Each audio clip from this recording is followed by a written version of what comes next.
foggy day in London town had me low and it had me down. I viewed the morning with much alarm. The British Museum, it lost its charm. How long? Hello, all you theater lovers, both out and proud and on the DL, and welcome back to Broadway Breakdown, a podcast discussing the history and legacy of American theater's most exclusive address, Broadway. I am your host, Matt Koplik, the least famous and most opinionated of all the Broadway podcast hosts, and with me today is a friend of the pod, alum of the pod. Some of you know her, some of you love her. She's perhaps best known for her work around 1990 for a production she did that launched a major career for an icon. One might say, this icon. It is my mother, Tanny Tickton Koplik. Hi, Mother. Hello, son.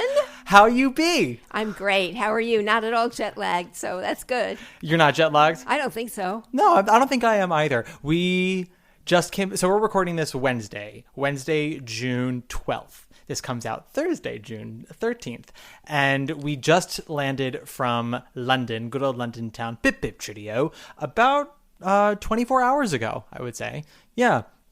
And we're doing pretty solid. I think so. Yeah, well, we had those homeopathic pills. Can we do a little plug here? Sure. No jet lag. It's terrific. Get it on Amazon. You take it on the plane, you take it as you're leaving, and you do it in the other direction. And so far, we've been pretty good. Yeah, you take one pill as you take off, and then one pill every 2 hours, and then a pill when you land. And it worked for us when we got there. It worked for us when we came back. I mean, I fell asleep pretty early last night, but it wasn't dreadfully early. It was like 9:15. And you woke up at a decent hour. I woke up at 5:45. I wouldn't call that a decent hour, but it was 8 hours. I got 8 hours of sleep and some change. What time did you wake up? I woke up around 5:15 and then again at 6. Okay. But I went to bed even a little later than you because I wanted to make sure I was good and tired. What time do you go to bed? 11? 11:30, maybe 11:30. I wanted to stay up, and I get neurotic too about putting things away before I go to bed. Sure. But in terms of jet lag, we're doing solid. We are. But this whole episode is about our trip that we took to foggy old London town because we were there for 6 days, and it was quite an adventure. And people who follow the pod, who follow my Instagram, are all eager to know our thoughts on our time there, on the shows that we saw there, because we did see shows. We saw 4. We saw Operation Mincemeat. We saw Standing at Sky's Edge, Guys and Dolls, and The Hills of California. But I think the only way to really get into all of those shows is to kind of just go through each day of our London trip. Is that okay with you? I think that makes sense. Fantastic. So we leave on Tuesday night. We get in on Wednesday morning, pretty unjet lagged, I call it a little like airplane grody, yeah, but otherwise not too terrible. I watched 3 movies on the plane. I watched Moonstruck, I watched Barb and Star Go to Vista Del Mar, and I watched Erin Brockovich, and I love all 3 movies. Yeah, you didn't watch anything on the plane, right? No, I didn't. I mean, I tried. I think I watched a little TV and then read or whatever. And then you slept a little bit too. A little bit. Yeah. So we get there. We are staying in Holland Park, which is right next to Notting Hill, right off of Hyde Park, and we had to sort of stall for a bit because our Airbnb wasn't ready for us yet. We used a company called One Fine Stay, which does quote unquote luxury Airbnbs, and they're supposed to have a concierge who greets you, and they give you all this rundown for the apartment and what's nearby, and they give you a little swag, a couple of pieces of swag. And I had used it with my father the last 2 times we went to London, and it worked out quite nicely. I would say this was maybe not quite as good as the last 2 times, but the apartment was fine. We enjoyed it mostly, and it was a decent neighborhood once we realized where everything was around us. And most importantly, on the walk from our Airbnb to the Tube was your favorite spot in all of London. Tesco Express. Yes. For those of you who don't know what Tesco is, it is basically Stop and Shop or ShopRite here in the US. And I think Tesco Express is, I don't know if Tesco Express is the actual name or if it's Tesco, and we had an Express, which is like a smaller version of that. Yeah, it's basically like a bodega that has the size. Yeah, right? it was small. I mean, they have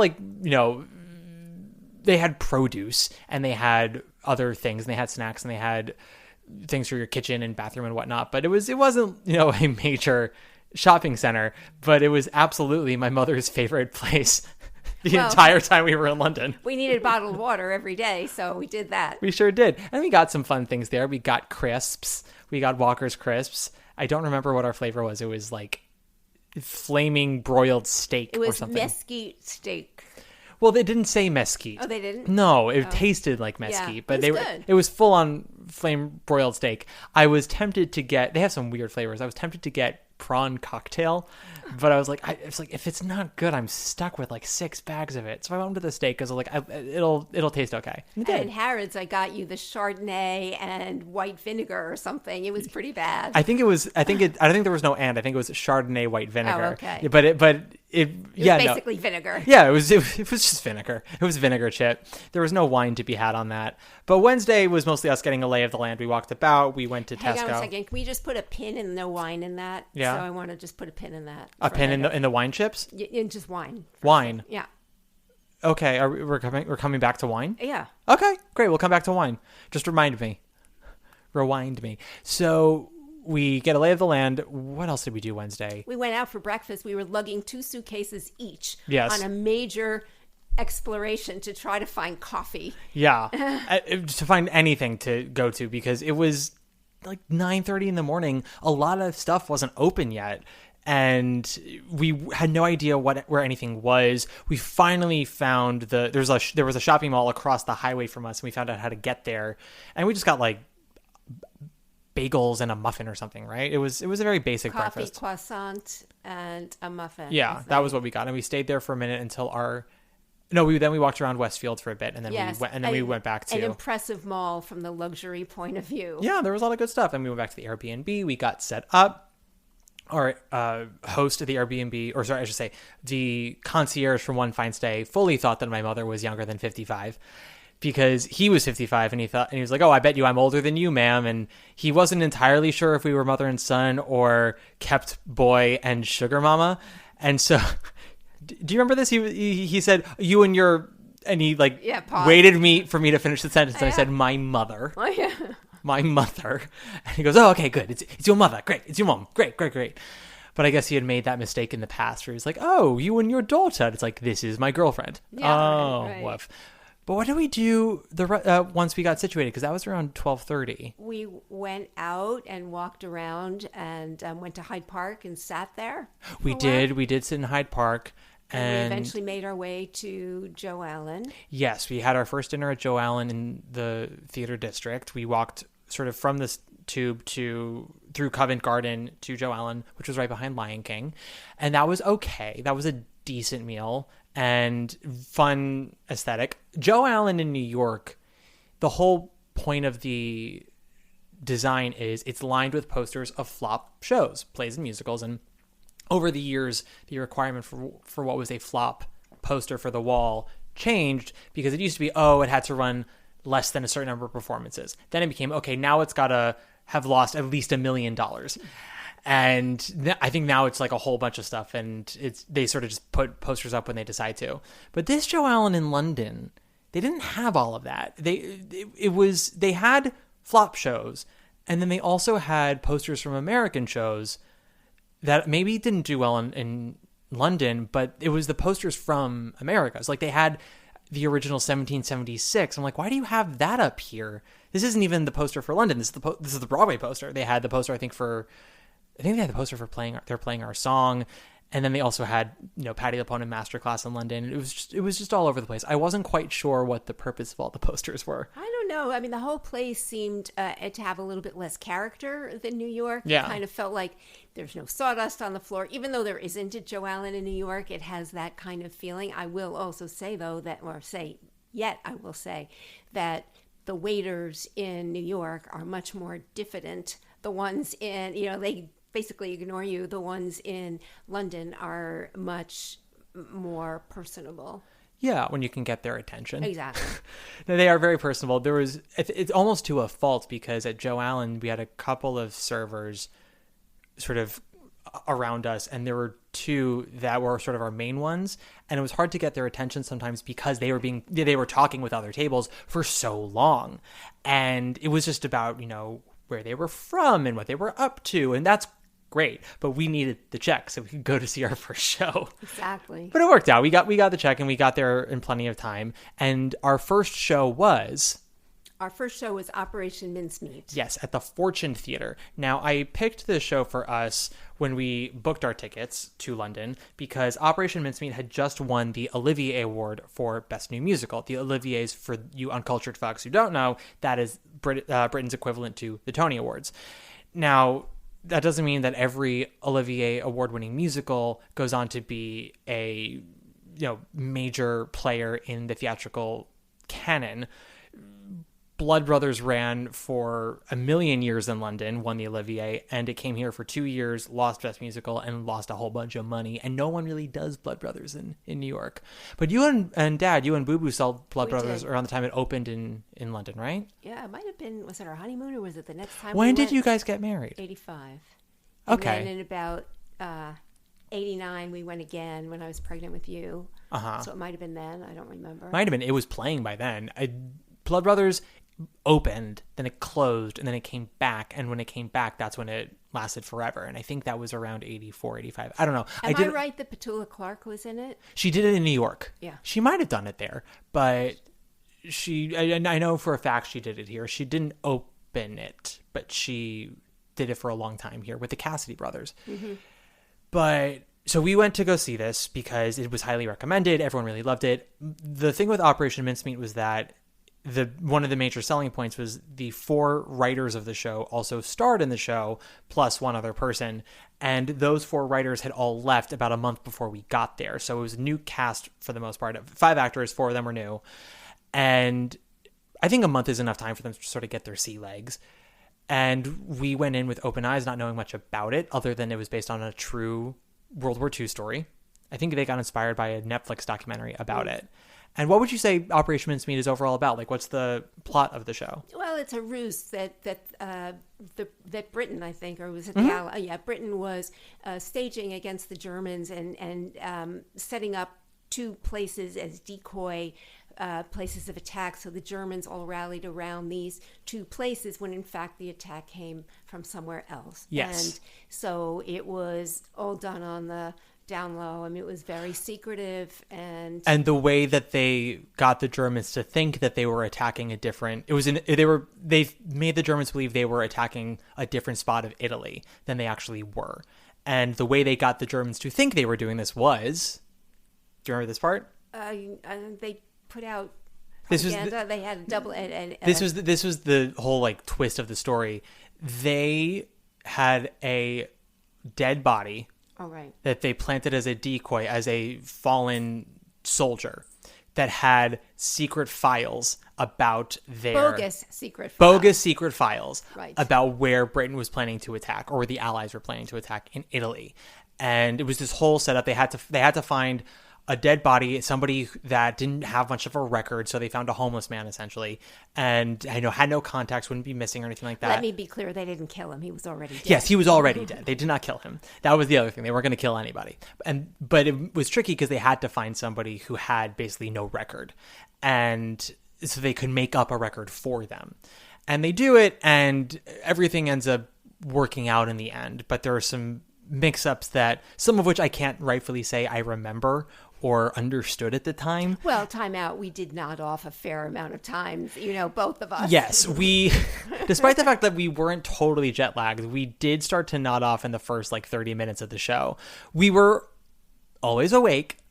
We never actually slept in the first 30 minutes, but my head especially was slowly going down, and you would poke me every 5 or so minutes. But also, I was starting to nod off a little bit because I wasn't terribly enjoying it. Yes, exactly. So I was going to say, in terms of the Oliviers, just a frame of reference that people might understand, it feels like it was a stolen election and quite rigged.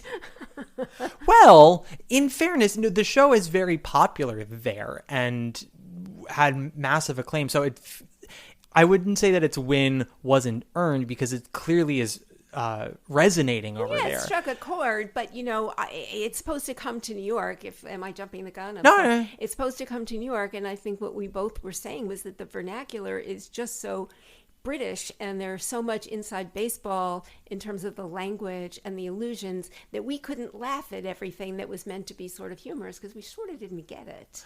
Well, yes and no.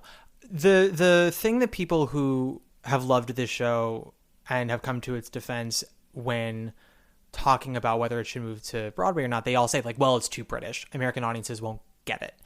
And I don't think that's totally true. The next show we're going to talk about, I do think is true. A show that I think is actually better than Operation Mincemeat. I agree. One of the things about Operation Mincemeat, it is 5 actors all playing multiple roles, various genders as well, women playing male characters, men playing female characters, or male, female identifying.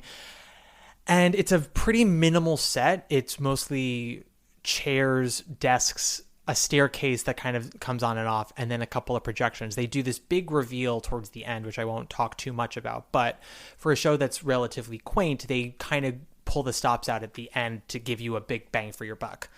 And I was excited to see Operation Mincemeat, and you and I are both somewhat Anglophiles. You in different ways. I know you and Boo Boo were very big on Fawlty Towers back in the day. You love that Judi Dench show. What's it called? I do. It's As Time Goes By. Yes. And then there was another one, Keeping Up Appearances. I liked all of I mean, those. you're also always watching British detective shows on Amazon. Like, I come in and you're watching some drama with Brits, and I'm like, what's going on? Endeavour, Morse, a whole slew of them. Lewis. You were watching Broadchurch before it became an American show. Yeah. You've always been on the pulse, at least when it comes to detective shows. But you have that. I'm, very big. By the way, I still need the subtitles. Well, yeah, but you need the subtitles for American shows, too. I know, but I'm just saying, same language, I still need the subtitles. Sure. I have my own stuff in terms of pop culture with the Brits, Doctor Who, and, of course, my beloved Paddington. I love all things Anne Boleyn. I'm so deep in her history. It's kind of embarrassing. And also, I do love a good number of British musicals, and that's just off the top of my head. There's a lot more to us. Like, we're not the dumbest Americans coming in totally blind to British culture. We have a good sense of it if we're not totally engulfed in it. For me, with Operation Mincemeat, I just didn't think the show itself was quite good enough. Like, if there are British isms in it, the British seem to still just have a ball with men playing female identifying roles, more so than we do in America now. And so anytime a male actor was playing a female role, the audience just was on fire. Hilarity ensues. Absolutely. And there were times that I chuckled. There were some good moments, but also there were a lot of jokes that I saw coming from a mile away when there's a twist that happens with one character who you think is kind of going to undermine the entire operation, and it turns out he's doing his own thing. And they were talking about one day possibly making this story a movie and how ridiculous that would be, and someone goes, well, at least it's better than a musical. And I knew that was coming, because they do a whole big of like a movie, and everyone laughs and they go, and they're going to talk about, well, at least it's not a musical, and they go, well, at least it's not a musical. And I thought that the score was just sort of meh. It was weak. It was very weak. There were 2 songs that I liked. I'm looking through the program now to remember. It just wasn't quite good enough. Yeah, so the first song that I liked was called Dear Bill, and that was the song that female secretary sang, because one of the things that they needed to do to sort of build up this fake dead soldier's profile was they needed to have documents about him that the Germans could find. And so they were writing a fake correspondence between this fake dead soldier and his fake fiance, and they're trying to come up with flowery poetic love language. And one of the things that they often talk about in Operation Mincemeat is some of the characters don't really know what it was like to be coming of age during a war, because they were on the younger side during World War I or not alive at all. But this secretary she was most likely in her romantic youth during World War I. And so she talks about all the things that you would say in a letter to someone who you're not sure you're ever going to see again. And so she does this improv letter for them to get an idea of it. And it's actually quite a lovely song. It is 2 minutes too long. Exactly. I mean, it was very powerful because you came to understand that this was something that she had experienced herself. And I will give Operation Mincemeat credit that they don't go for silly the entire time. They do try to emphasize that there's, real stakes here. I don't think that they always land that, because it's more a line or two that cuts in to emphasize there's a war going on, and then it's sort of back to the silliness. There's one character that one of the actresses plays. It's like their boss, because all the main characters are doing this ruse. They've got a boss that they have to report to, and that boss at one point yells at them like, "I will not play chess with these men's lives," or something like that, because the character who threatens to undermine the whole thing is very much a smarmy, egotistical character and thinks of the whole thing as a lark. And their boss is like, "Fuck you. It's not a lark. This is an actual war, you idiot." But moments like that never really landed with me. Dear Bill landed with me. But again, it went on too long, because it started and I went, oh, I like where this is going. And then I thought, oh, we're coming to the end. Nope, there were 6 more verses. It had emotional stakes in it, I mean, whatever credibility that engendered for that part of the show, and maybe there was some overflow into the rest of it, was completely obliterated by the end. Yeah. By the ending. And no spoiler alert, but the ending is absurd. The ending is absurd, which obviously was their point, but it's hard. The pathos that the show wants is hard to really grab onto, because ultimately all the things that they tell you are complications that are dangerous about it, that could usurp everything, don't end up coming to pass. At the end, everything works out swimmingly, and everyone comes out fine in the end. No one really gets a bad ending. And obviously for a show like this that is trying to keep everything light, you don't want a lot of sadness, but all of these red herrings about, oh, that person's going to deceive us, oh, this won't work out, none of it matters. None of it matters. And a lot of the songs also felt like filler. Again, Dear Bill was the one that we liked the most. The other one I liked, I think it was the Act 1 finale, Just for Tonight. Possibly. I think that was the one that I liked the most.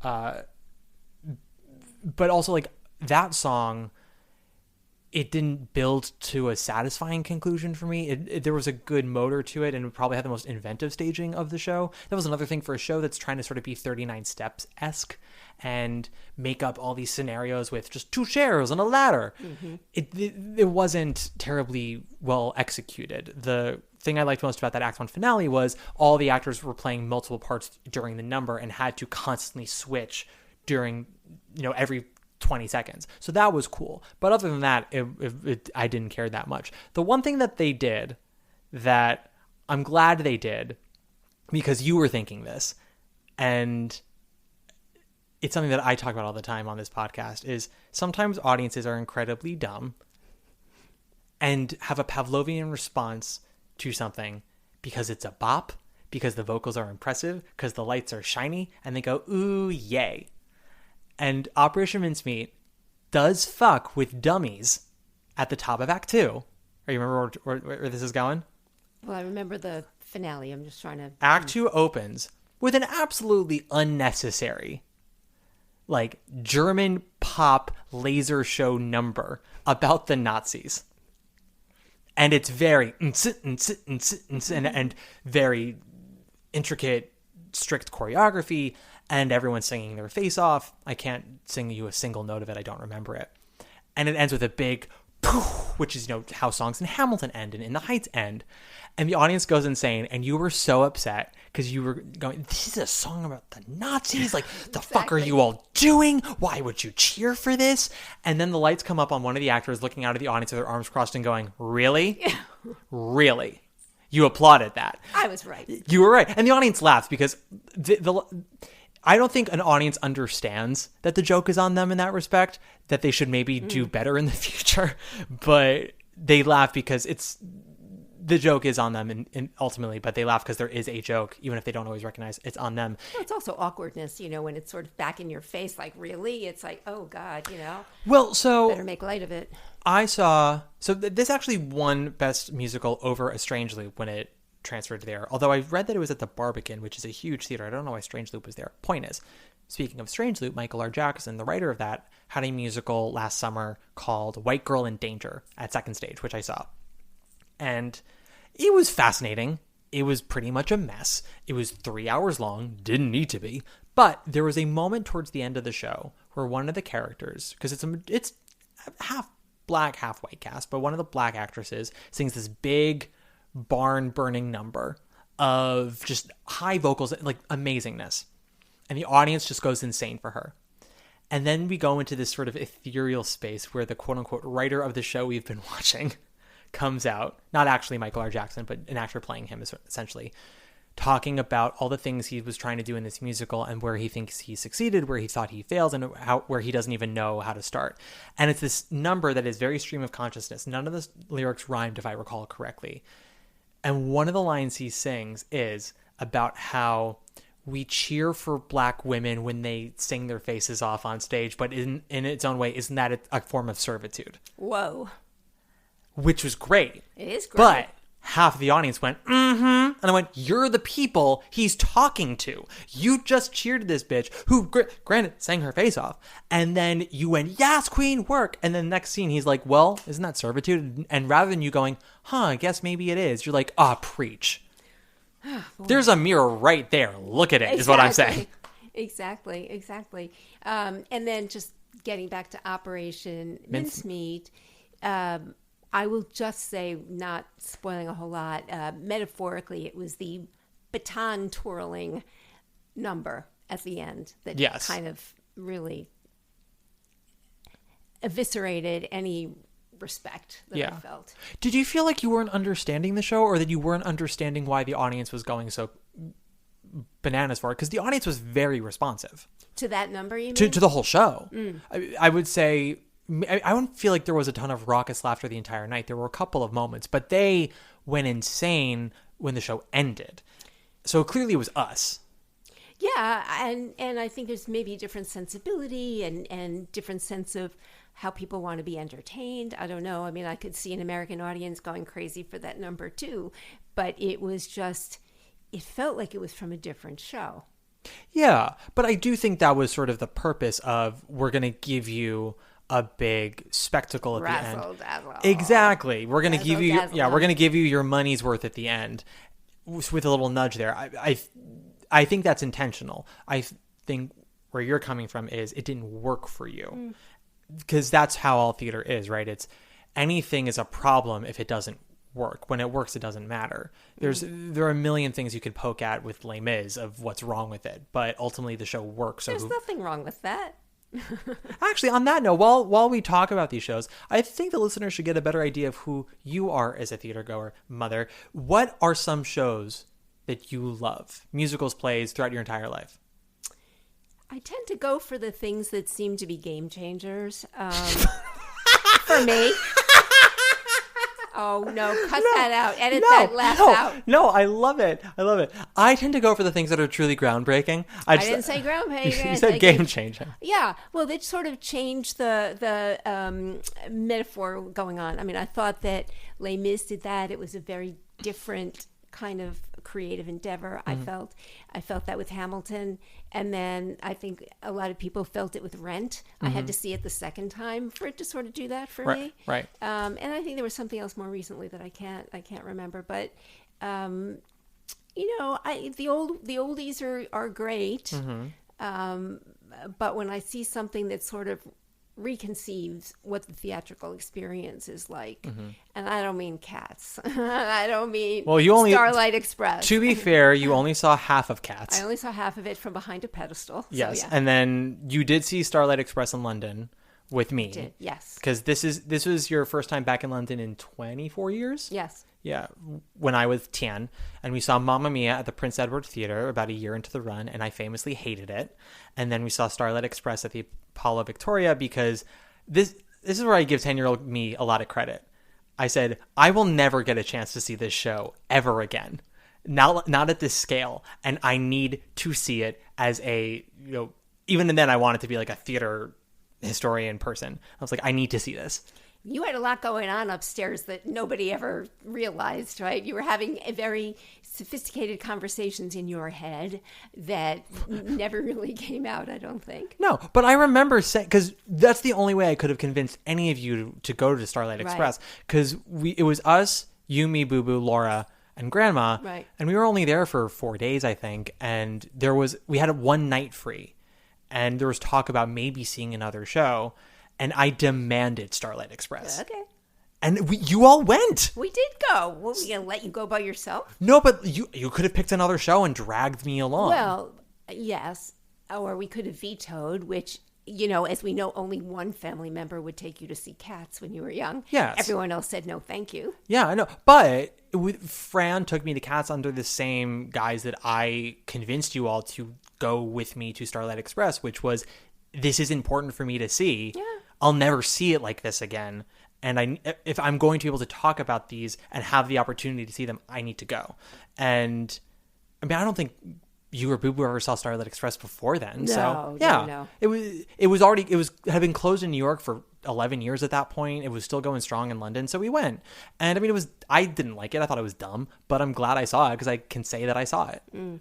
Oh, I can add one more to the bibliography here, which is, I know I'm dating myself, but I think Hair was a pivot. You love Hair. I love Hair. Well, I love the soundtrack. Yeah. The cast album. You love the cast album. That's what I mean. Yes. My mother is an OG because I grew up on the Broadway cast recording of Hair, the 1968 recording with you. And so any recording of Hair I've listened to since then, I don't like, because even though the vocals are far better, it doesn't have the same personality. And when I went with you to see the revival of Hair on Broadway, while I rather enjoyed it, I remember you being extremely disappointed. We walked out and you went, in 68 they were wearing clothes, now they're wearing costumes. Yeah, exactly. They were fake hippies. Yeah. And not a ton of body hair on stage. Most people were still shaving and waxing. That disappointed you. Well, I mean, yeah, it was just different. We digress. But I just wanted people to get an idea of who you are as a person. It was sanitized. Yes. You haven't seen much this season on Broadway, right? You saw Stereophonic. That one also was game-changing. Okay, yeah. Stereophonic I absolutely adored. Yes. You saw Enemy of the People, which you were sort of met on. Yeah, it was okay. It was you fine. saw Appropriate? I did. You liked Appropriate? I did. Okay. I did.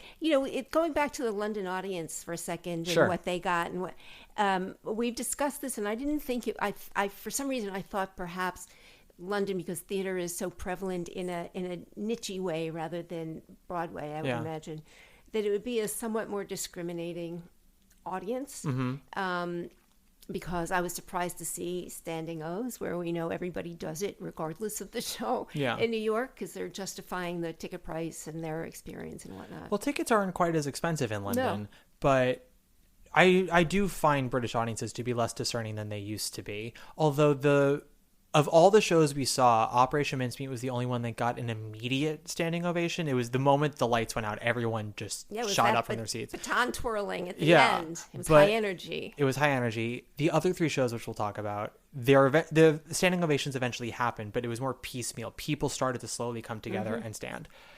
But that was Operation Mincemeat. Any last things you want to say about it as we continue onwards? No, I don't think so. Yeah, it is supposed to come here. The word I hear is that it's going to DC first, I think, to build up some buzz, find its American sea legs, and then it's coming to New York in the spring.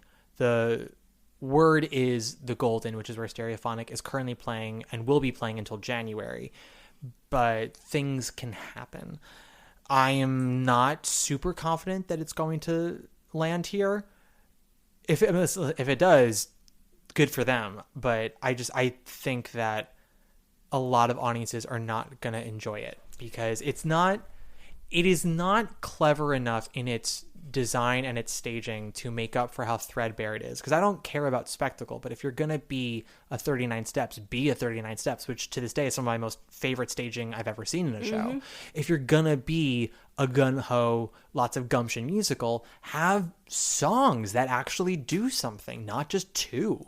And if you're going to be a British show, you got to find a way to bring an American audience in. And I don't think they're going to be able to do that unless they make a lot of changes. I mean, I understand I'm speaking to an audience that will see anything, anytime to add it to their own personal anthology. But my thing would be save your money. I think, there'll probably be a lot of other things that are worth the ducats. I agree.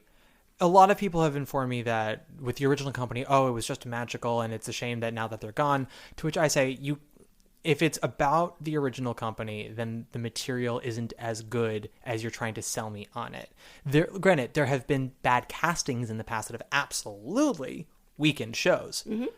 But our cast wasn't untalented. No, there's so much talent. Yeah. It's more than 5 people in London are talented. I thought there was like one person who I thought was maybe the weakest of the links, but everyone in it was doing good work. I just didn't like the show. Yeah. But it was almost like they were pushing, because there wasn't... Well, there was one male actor who definitely was pushing a lot, and I thought he could have reeled it back a bit, because the stuff that landed the best for me was when it was sort of straight-faced stuff. For me, ridiculous stuff lands best in satire and kookiness when it's done in earnest, not in over-eager a wink pushing. And whatever, yeah. I can even handle a wink, but when it's pushing, that's when I go, lay off me. Yeah.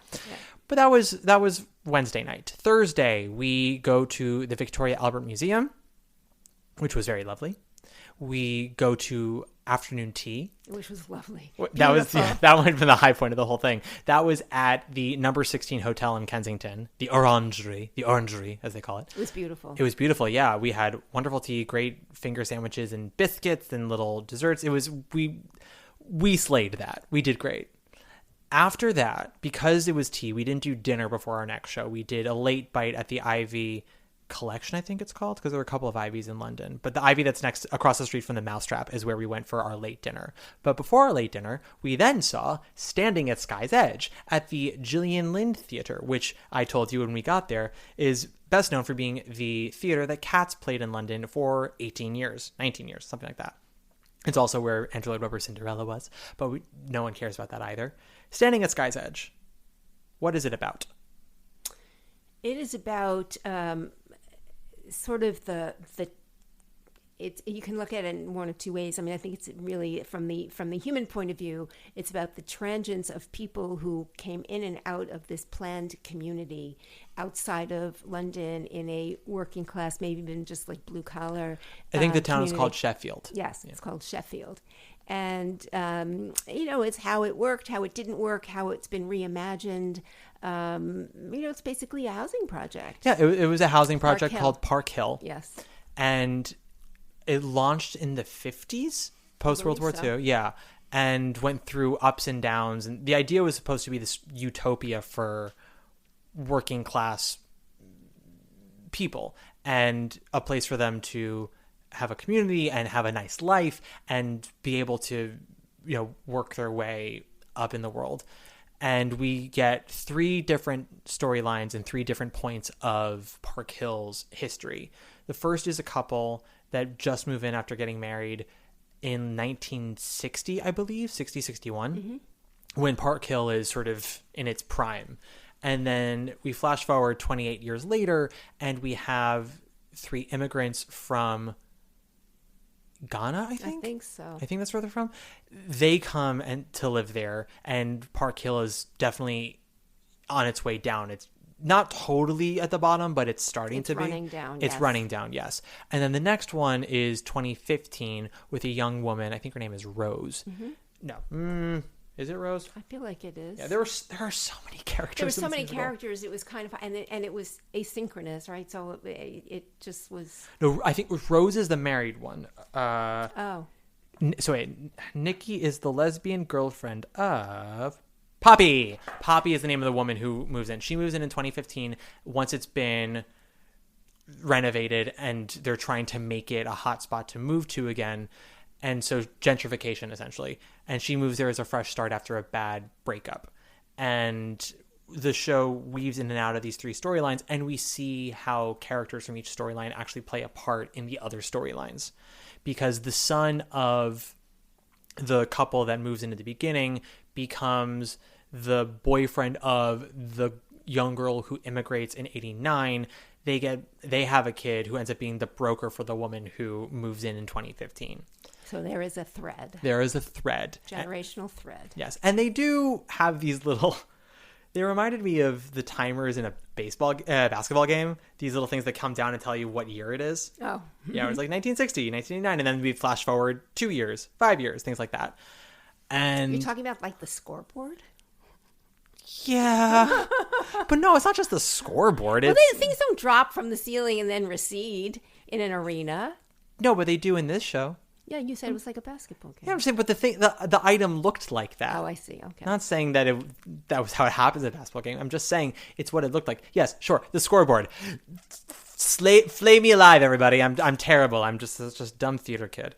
But yes, No, that's not what I'm saying. I'm saying just don't make sports analogies unless you know them for real. I will do whatever I goddamn want. This is my podcast. Okay, fine. Okay, fine. But so it's using the number Standing at Sky's Edge. It's using songs from, God, I have to look up his name now because I don't, speaking of things I know nothing about, Richard Hawley, who I guess is part of a band that I don't know at all. And these were songs from, they call it back catalog. So songs that not many people knew that he had written inspired by Park Hill. And they had, the scriptwriter also, I guess, lived in Park Hill at one point. So they had history with it. But it's a jukebox musical. We didn't know that at first. I think we didn't know until intermission or after the show that all the songs were not written for the show. Correct. But they felt like they were. Ish, yeah, mostly. Well, most of the songs don't come out of dialogue. They are atmospheric. They're more to set a mood or to kind of launch a theme for a character. Sometimes characters come on and sing through a mic, and it tells you what kind of character this person's about to be for the rest of the show. Or they sing something that's commenting on the action or setting a mood for the action, but it's never, two characters don't have a fight and then burst into song. That's not how the show works. Right. It's very Girl from the North Country for any of you who saw that. And I found this much more exciting than Girl from the North Country, but it is definitely that kind of vibe. This show I find to be far more British than Operation Mincemeat. Talk about references that you and I had to ask our seatmates during intermission. Exactly. I was just going to say, part of that pin is that I was fortunate to be sitting next to 5 women who had gone to uni together, and uni was in Sheffield. And one of them this is where the wine comes in. Yes. So they were geology majors or something, and they had done some project work there, and so they were very familiar with Park Hill and the history and everything else. And they were so interesting. Talking to them at some of the intervals was great. And so, yeah, 2 things kind of not shook me, but very different in a British audience. They eat ice cream. Mm-hmm. Ice cream is for sale in these theaters, and they bring it back to the seats, and they eat during the show.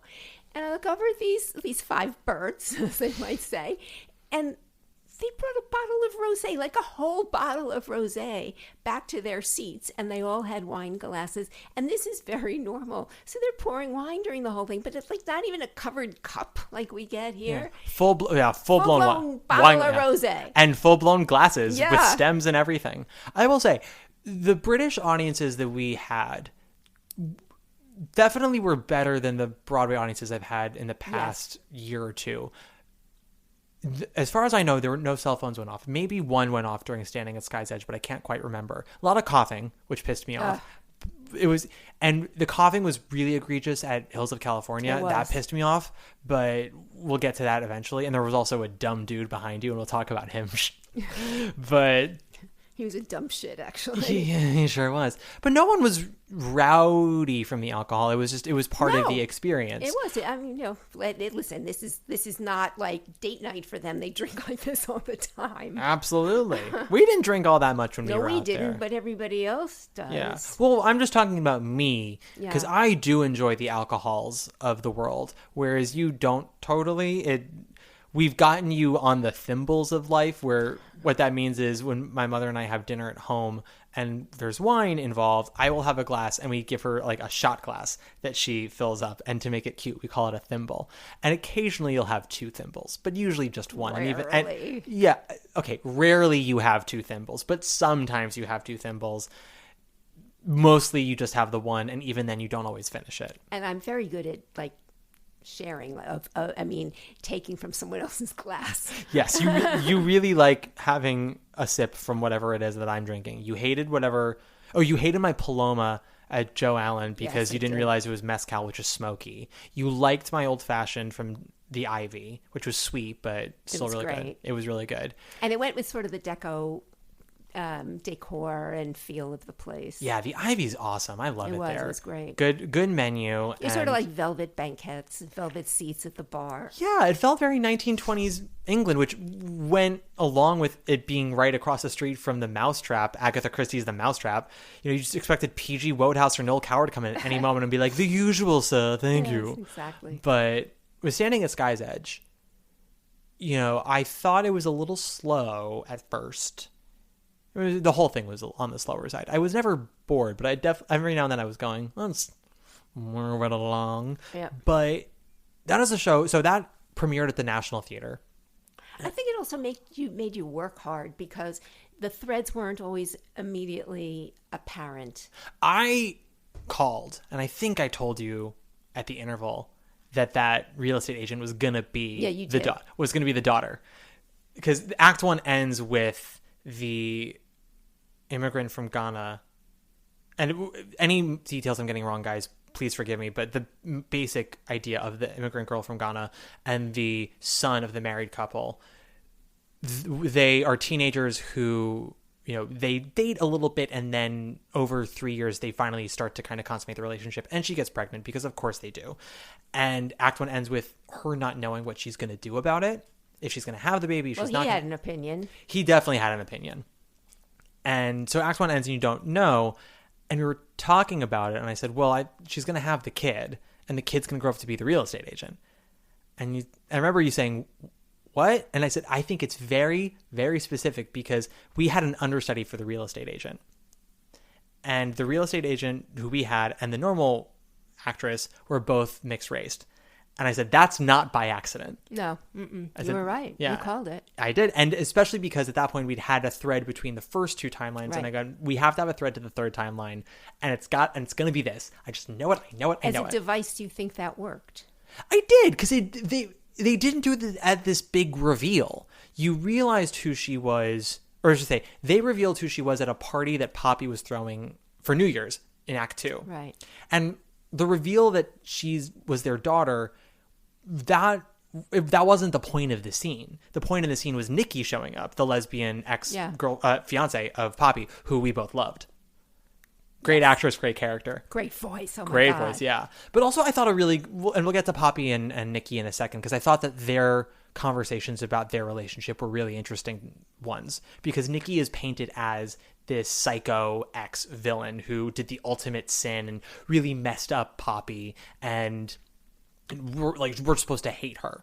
And to be fair, when she shows up, she is a little presumptuous. She's a little forward. And we go, I can sort of see why this didn't work out. But there is a swagger to her, and I get why sort of Poppy might have been into her, because Poppy is very uptight, beautiful red hair, but very uptight and fidgety and over analytical, whereas Nikki's a little bit more go with the flow. It also wasn't clear that she was gay until you saw Nikki, until that came into the picture. Yeah, well, and I think that was on purpose. Yeah. Because we have a scene with Poppy and one of her new coworkers, who also turns out to be gay. But in their first scene together, we're not quite sure if it's a date or not. They weren't sure either. Exactly. They make a joke of that. They both say later on at the New Year's party, which takes place 2 years later, of, how am I going to let this person down that I'm gay? And only to realize, we're both gay. But Nikki, they make a choice to have... Well, male, female, right? So it was interesting. Yes. Yeah. They make it a point to have Poppy's ex be named Nikki, because you don't know what gender that could be. Yeah. You know, it's the same as Alex. Alex can be a man or a woman. Pat. It's Pat from Saturday Night Live. Yeah, is that what you mean? Pat. Pat, yeah. But Poppy and Nikki, that scene where we find out the realtor is the daughter, that scene is about Poppy and Nikki's relationship. It's not about the realtor. So I thought that they did that well. Mm-hmm. And I knew something had to happen with the realtor's father, because eventually he's not part of the picture and we don't know why. And they hint that it's going to be that he's going to leave, that he's going to walk away, but he doesn't. And what ends up happening, I should have realized, because the realtor says something about it at that party scene. Do you remember what I'm talking about? Because Nikki is talking about the gentrification of the building and, you should be so ashamed, Poppy, for coming in here and taking, these working class people's lives. And the realtor's like, well, I used to live here. This was my apartment, actually. And I got to say, you know, it's better than what it used to be. So if gentrification, as you call it, means people with money coming in and keeping this building safe and neat and clean and me in a job, I'll fucking take it. And then you realize where the root of that comes from with her parents when she was a kid. And it was very sad. It was. Yeah. I realized it was about to happen about 30 seconds before it happened, but I still was like, no. Especially because the dad was cute. You know, the fact that you're so prescient, does it ruin things for you? Or is it just confirmation when it happens? No. Well, so it's like when people talk about rom-coms, you know, and they say, what's the point? You know they're going to get together. And I think the best rom-coms are about how they get together. Mm-hmm. And sometimes you can see where things are heading, but it's still fun to be along for the journey. I'm sure there are things that you watch where you can see it coming from a mile away, and yet you still get satisfaction out of it. Yeah. British detective shows, not so much. It's hard to follow the thread sometimes, but... Well, speaking of British detectives, I bought a book before we left, which is Agatha Christie's Death on the Nile. And at the moment, I have no idea who actually did it, but I have a theory of one of the events that happened, of why that event happened. Because the book wants you to think that event wasn't planned, and I'm sitting there going, I think it was planned. And I was reading Inspector Morse, which had been a TV show on BBC. It was terrific, and this was one of the novels of the series that preceded the television series. And the one that I happened to open on our way over, well, they all take place in Oxford, but this was almost a street-by-street map of Oxford, and we had considered taking a day and going to Oxford, but the weather didn't agree. And the day we were going to go to Oxford was Monday, and the weather wasn't going to be good. No bueno. Right? So, although the weather the entire time you were there, actually. This was the first week of June, and I believe the highest it ever got was 68 degrees. Maybe. In the sun at a moment. At a moment. Yes, at 3 p.m. with the sun fully out and us baking in it. Otherwise, we were talking low 60s the entire time. Although it was never too cold. I feel like our first day was the coldest it felt. Well, it helped that I was always carrying like a cashmere scarf, and I was wearing a jacket. And we dressed in layers, not heaviest layers, but I mean, I wore a sweater at one point. I wore a cardigan at another, but often it was just a button-down short-sleeve shirt like I'm wearing now and my jacket. I know. As we were packing to go home, I'm looking at these T-shirts and I'm figuring they're laughing at me. These T-shirts that are so beautifully folded from Marie Kondo, actually. And I never wore them. You never cracked them out because it was too cold. It was. You didn't bring anything to go along with the T-shirts, so that's on you. I did. I brought white jeans and... No, but I'm talking a sweatshirt or a sweater, things like that, to add on top of that. Because I was raised by a woman who told me when packing to go somewhere, pack clothes with layers. Because that way, if it's colder than you thought, you can put another layer on. If it's warmer than you thought, you can take a layer off. So I do that every single time. Awesome. Yes, but you didn't do that with your T-shirts. Well, the T-shirts wouldn't... I mean, I had one sweater with me, and I had the scarf, and I had jackets. And then I brought two sweaters that are sort of transition that I often wear in the winter as well. And I rotated those, but I was very proud of my planning and my wardrobe. I said it reminded me of Grandma. I was rotating white, off-white or camel, I guess, and black. And those three, just everything I wore was some... configuration of those, always different configuration, but I feel like there was some blue in there, but maybe I'm making jacket. Yeah. And then eventually a purchase we made. Oh, we also went to Harrods that day. We walked through Harrods for a little bit. You tried on shoes that I thought were... It was no bargain shopping in London. I went through the toy department because I remember it being so epic when I was last there with Boo Boo, and it's shrunken. They've cut it like in half now. It upset me because I loved that toy department, and now it's perfectly fine. But it's like any other toy department in any department store. It didn't feel special. Big book store up. I forget what floor it was on. Oh, maybe it was when I went down to the bathroom. Harrods had a bookstore? Yeah, -1 level. Okay, I didn't see it, so that would be it. Because I went to other bookstores. We were standing at Sky's Edge. So Poppy and Nikki. So we have the first married couple, which is Rose and her husband. I think Jimmy's the son. I think it was Harry was his name. I think Harry was the husband. The Harry was sort of he was a manager. He was the youngest manager in, I guess, the coal mining company or whatever that he was working at. And then due to the miners' strike, which happened when Thatcher was elected prime minister, he was out of a job and then never got a job again. And that was a strain on their marriage, and they end up splitting. Well, he turned to the demon rum heavy. Very much so, yes. He went from a cute man to a disheveled dude in a chair. And so we see sort of the deterioration of that marriage and her sort of fighting to stay alive while being with him, and then eventually moving out of the apartment. And then we have, okay, I'm going to look up their names. It's not Jenny.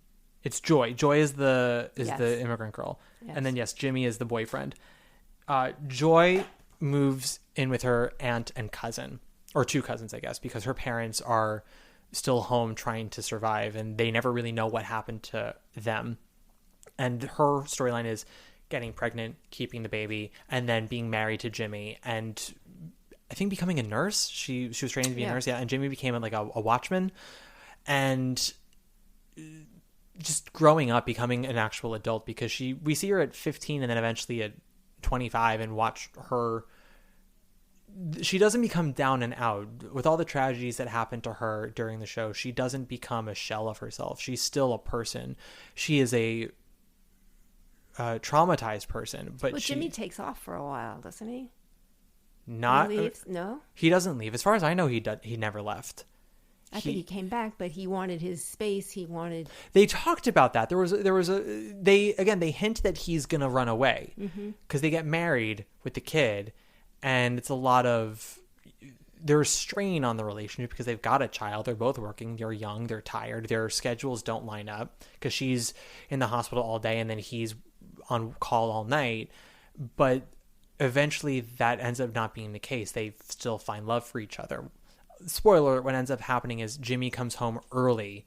It's still late at night, but he's off his shift early, and a mentally disturbed man who's sort of wandering around the building attacks him because he's asking for money, and Jimmy ignores him, and he comes up to him and stabs him at the door, and leaving Joy a widow. And that is what her daughter, who becomes the realtor, is talking about in that party scene when she says, people are getting stabbed in the hallways, and you don't realize that that's the story she's referring to at first.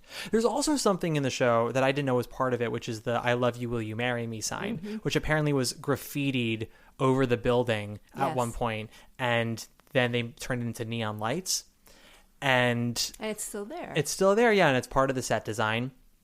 And as I said, the show premiered at the National, I think at the Olivier stage, won the Olivier a year ago, and then transferred to the Gillian Lynn for a commercial run of like 9 months. It closes in August.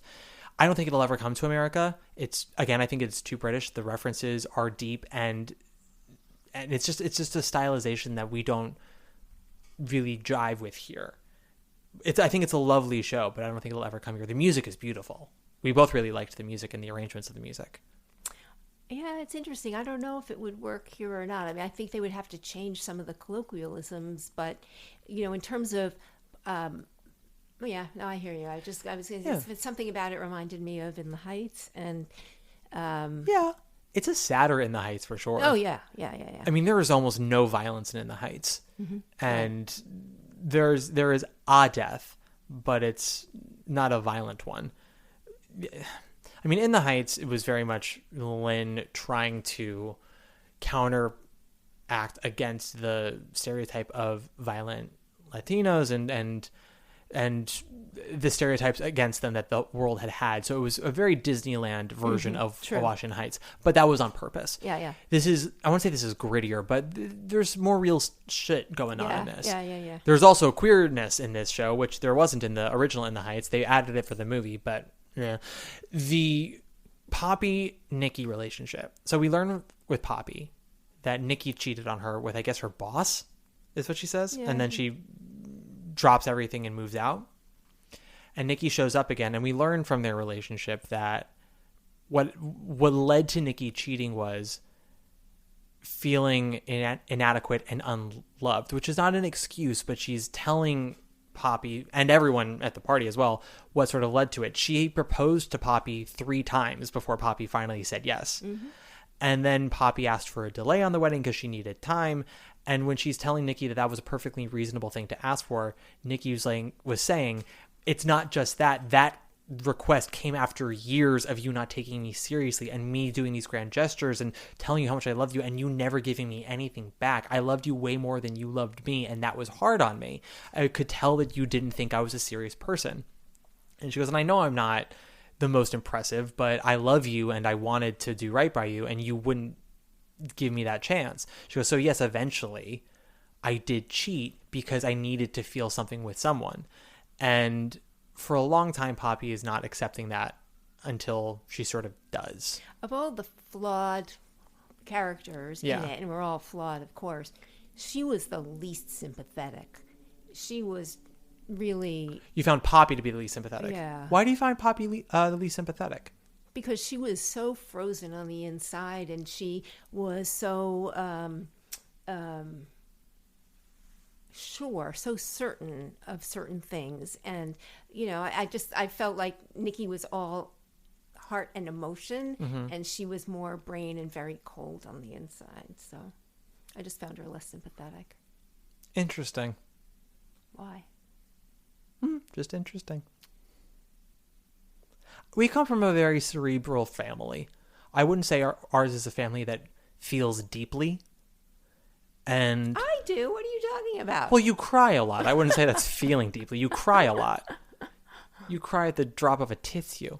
But I also think that our family is one that has trouble bending to other people. Does that make sense?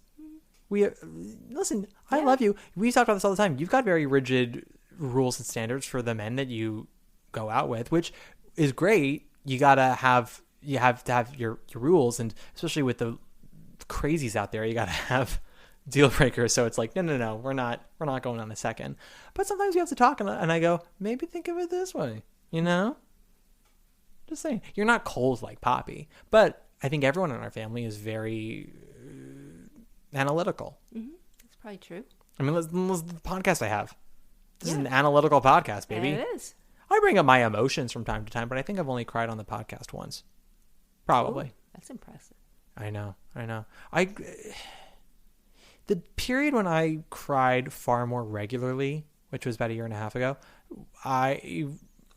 yes, we're not going into that, but I didn't record for like 2 months. That was when I did my little break, and when I came back, I wasn't emotional. I was just pretty drained. And I thought I was going to cry a couple of times because there were certain shows we were covering on the podcast. I was like, oh, this is going to just hit home. And then they didn't. And then the only time I cried and I cut out the moment when it happened was when Adam Ellsbury and I did Promises. Just because Fran Kubelik's storyline very much hit my center. I digress. So Poppy and Nikki. So you found Poppy unsympathetic. You found Nikki more sympathetic. I did. Did you? Well, eventually, I thought she was selfish for a long time, and then as she was displaying more of the emotion, but you know, there were differences between the two. There was an educational difference. There was a socioeconomic difference between the two of them. So there were some bridges, some gulfs that they had to. Well, I think that is something that people have trouble with a lot because they think, oh, we have nothing in common or we don't have a vernacular. But you can learn so much from someone who is so different from you. And if there's a love there, if there's a connection there, why not? We may or may not have had a family member who had said to us when they were dating, I can't date anyone who didn't go to an Ivy League college. What will we talk about? And I had to bite my tongue so hard when they said this. Right. Yeah. Yes, sorry, I mouthed who it was to my mother. And they're not a bad person, but it was just a very tone deaf thing to say. It was. And I remember telling them. Oh, and by the way, not so productive. Not so productive, but they're not with anybody. But I said, why would you limit your options out there when there are so few anyway? But also, someone can teach you so much. Yeah. Just because they didn't go to Mirror doesn't mean they don't have a lot to learn. Isn't it even more impressive that someone who didn't go to an Ivy League college, who maybe only has a high school education, started a business, had a successful business, and can go out into the world? I think that's so fucking cool. Well, the irony is that so many Ivy League folk, particularly of certain Ivies that are more in the higher northeast, there are a lot of legacy students, so that's not such an accomplishment if you're a legacy student. Oh yeah, I went to elementary school with a whole bunch of fuckwits who went on to Ivy colleges because their parents went and gave lots of money. Yeah. And now they work for those parents' companies because sometimes you just can't kill nepotism, hard as you try. Final thoughts on Standing at Sky's Edge. I liked it. I think it was a big uptick from the night before. It was definitely a different kind of creative enterprise. It was a different theatrical setting, different people there. So I liked it. I think we said one was like a pass and this was a high pass or a good minus or something like that. I asked you if this was a hit or miss. Oh, right. And you had said that you found Operation Mincemeat to be a miss. And you said you didn't think you were willing to call Standing at Sky's Edge a hit, but you were willing to call it like a pass plus. Yes. Like a B. It was a B grade, which I think is totally respectable. We were happy that we liked it as much as we did because after Operation Mincemeat let us down as it did, I was getting nervous that all the shows that are during our trip were not going to do it for us. Right. But we liked it. And I mean, I don't like the theater. I think the theater is ugly as sin. And also it took forever to get out because there were no center aisles. I know. And we were dead center. Well, going back to sports, it felt like an arena a little bit. And people took their sweet ass time. That's the other thing about... That's because they drank a whole bottle of rosé. They couldn't leave. It's like water to them, please. No, I know, but I'm saying I was kind of conflating. Something we talked about when we were there, and London is not special in this respect, but I did feel it more egregiously when we were there than I have here, is the absolute lack of spatial awareness anywhere. And it's not all locals. There is a heavy tourist factor in London. A lot of Europeans coming in for short stays and whatnot, just oblivious to anyone around them. And then, but also locals as well, of just people cutting right in front of you and then stopping. Like there was one woman who, when we were walking to the tube from our Airbnb, she crossed in front of us and then started to come to a pause. And I didn't even say a word, but I let out like a guttural, ugh! And like she looked, and she looked at us. She was like, "Oh, so sorry," and then went into where she was going to. And I was like, "What are you doing?" Like we were not many feet away. We were literally right next to her. We held our space, right? Yeah, we were literally right next to her. We were in her peripheral vision. I don't know what she thought she was doing. And this wasn't some elderly woman. This wasn't some airhead. This, from what I could tell, was a woman who seemed to be able to put her shoes on that day.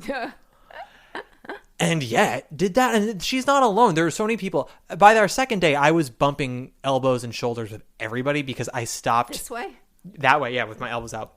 Just because I had spent all of Wednesday ducking and swerving, trying to not hit people because they just were going at it anyway. And so finally I said, no, if they're going to be that oblivious, I don't care. I will hold my shoulders strong so I won't break anything.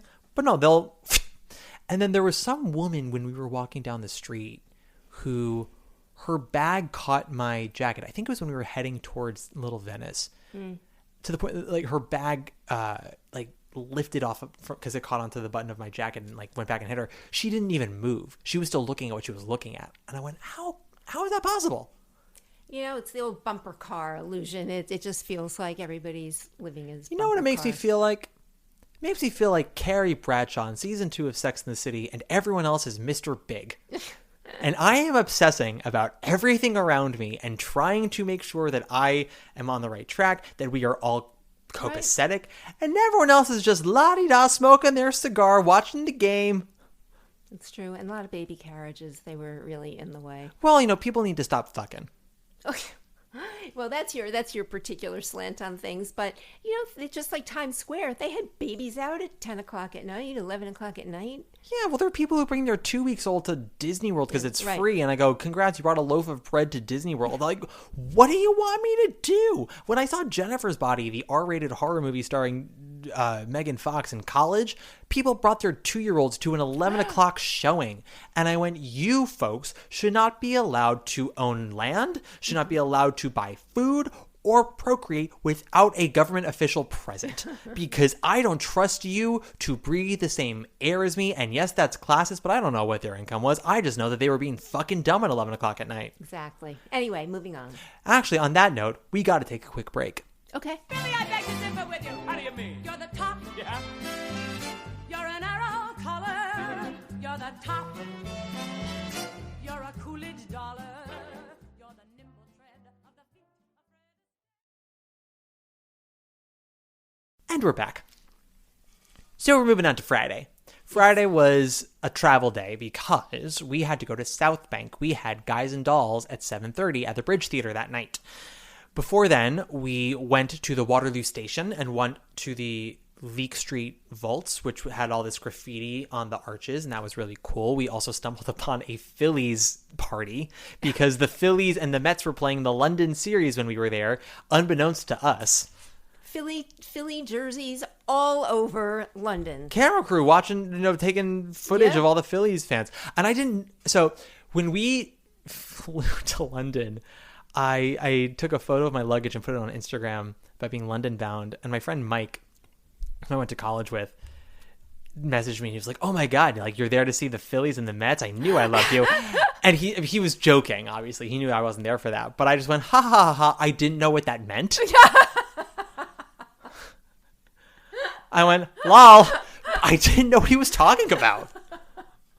And then I think on our fourth day, I texted straight cousin Scott, and I said, Scott, what's the London series? And is this a regular thing? Because I had to look it up and went, Phillies and Mets London. What is this? And people were writing about the London series. And Scott told me apparently the MLB, the NBA, and the NFL, I think as well, they each do a week every year in London, and it's 2 different teams every year. And it's the London series. And this year was the Phillies and the Mets. I went, okay.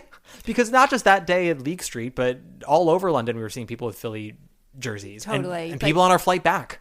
The headline is, I'm really charmed that you reached out to straight cousin Scott to find out what this was. He's an ally. He is an ally. He and I went to Stereophonic together, and we went to Once Upon a One More Time together. So, one end was the Britney Spears jukebox musical that we got to see for free, and the other one was Stereophonic. But, he does the Lord's work with me a lot. So I reached out to him because I knew it was a safe space. I said, straight cousin Scott, you know me, and you know sports. What is this? Because I couldn't text Boo Boo. He would answer it to me. You have a sister, too, who's a big Met fan, so... But Laura would then go around the office and say, hey, guys, look what my gay brother texted. Ha, ha, ha. And then she would tell me. Scott wouldn't tell everyone. He would chuckle to himself, give me the answer, and then all would be right in the neighborhood. Yeah. I needed a safe space. And I love my sister and I love my father, but they're not safe spaces. I hear you. If y'all think that I'm condescending with my opinions and my knowledge, meet Boo Boo again. I love him dearly, but that Kimberly Akimbo episode did not do justice to how he talks out in the wild.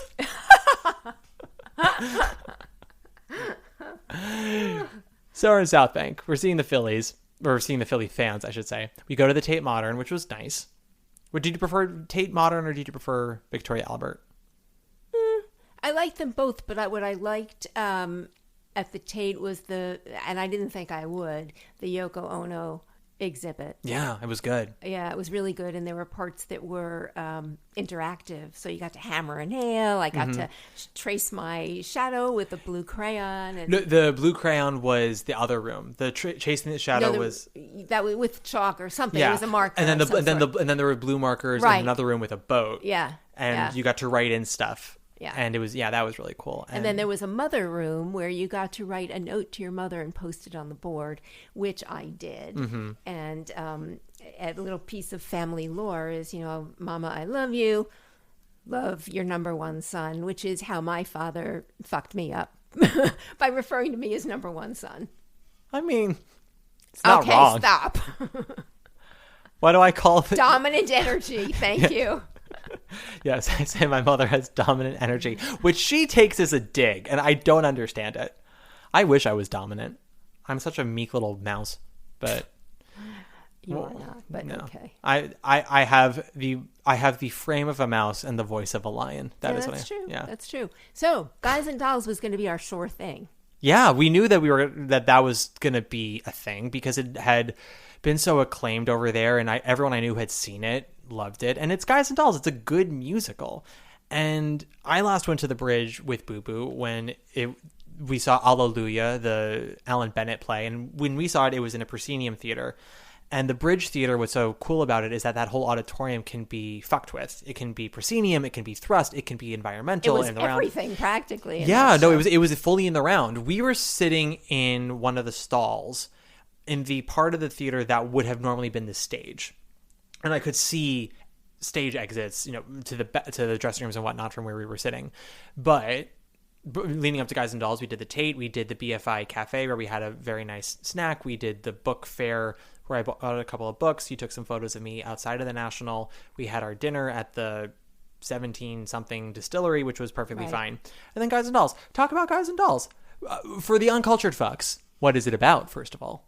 It's about some low, I'm going to say low life. It's not that low scale, insignificant guys who gamble and throw dice and whatnot. And there is, some might call a few of them gangsters. well, yes, but they were not like dons. They were low level street gangsters. Yeah, they gambled and they played around and they went to nightclubs. It was, yeah.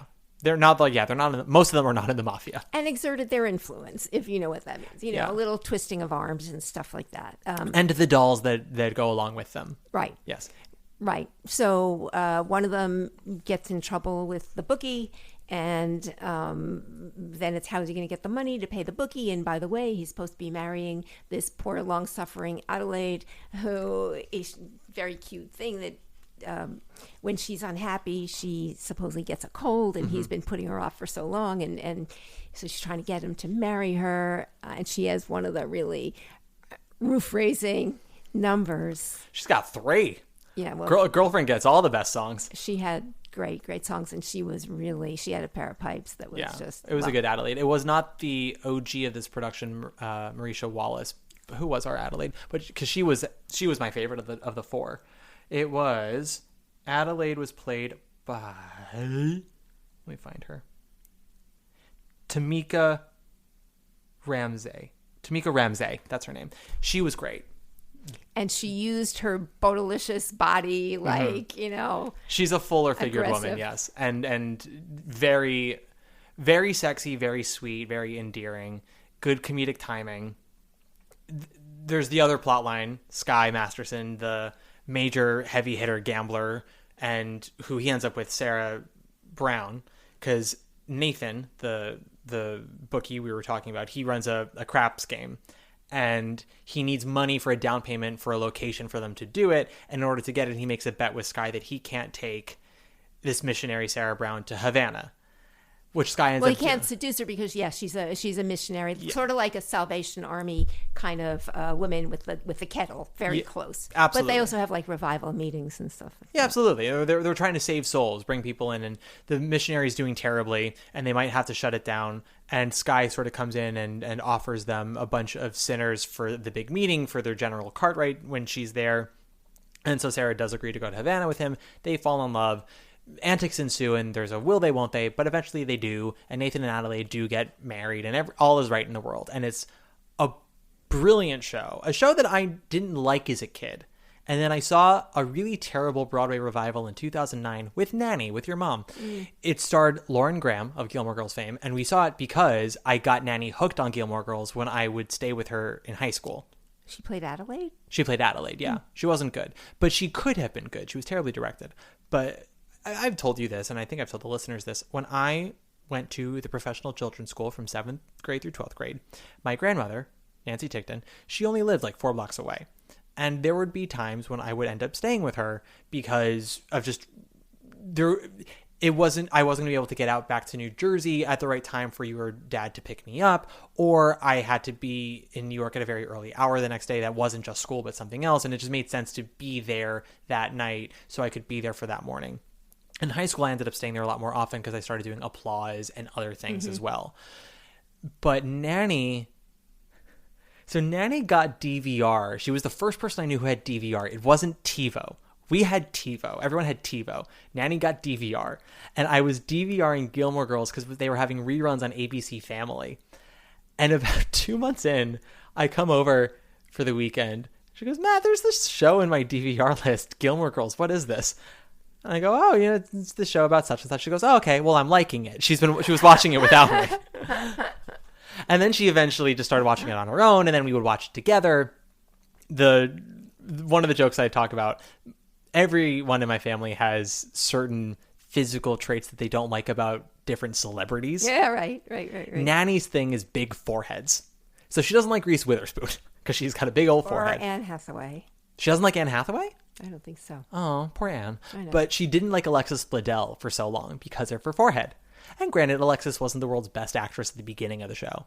But season 5, I come over one day, and Nanny goes, Alexis is really growing on me. I think she's become a better actress. And I said, it's not that. She got bangs. She covered her forehead, and now you like her. It was very funny. But Nanny and I went to go see Lauren Graham in that Guys and Dolls, and she was very excited to see Lauren on stage. And I think halfway through Act 1, she turns to me, she goes, is it just me or is this boring?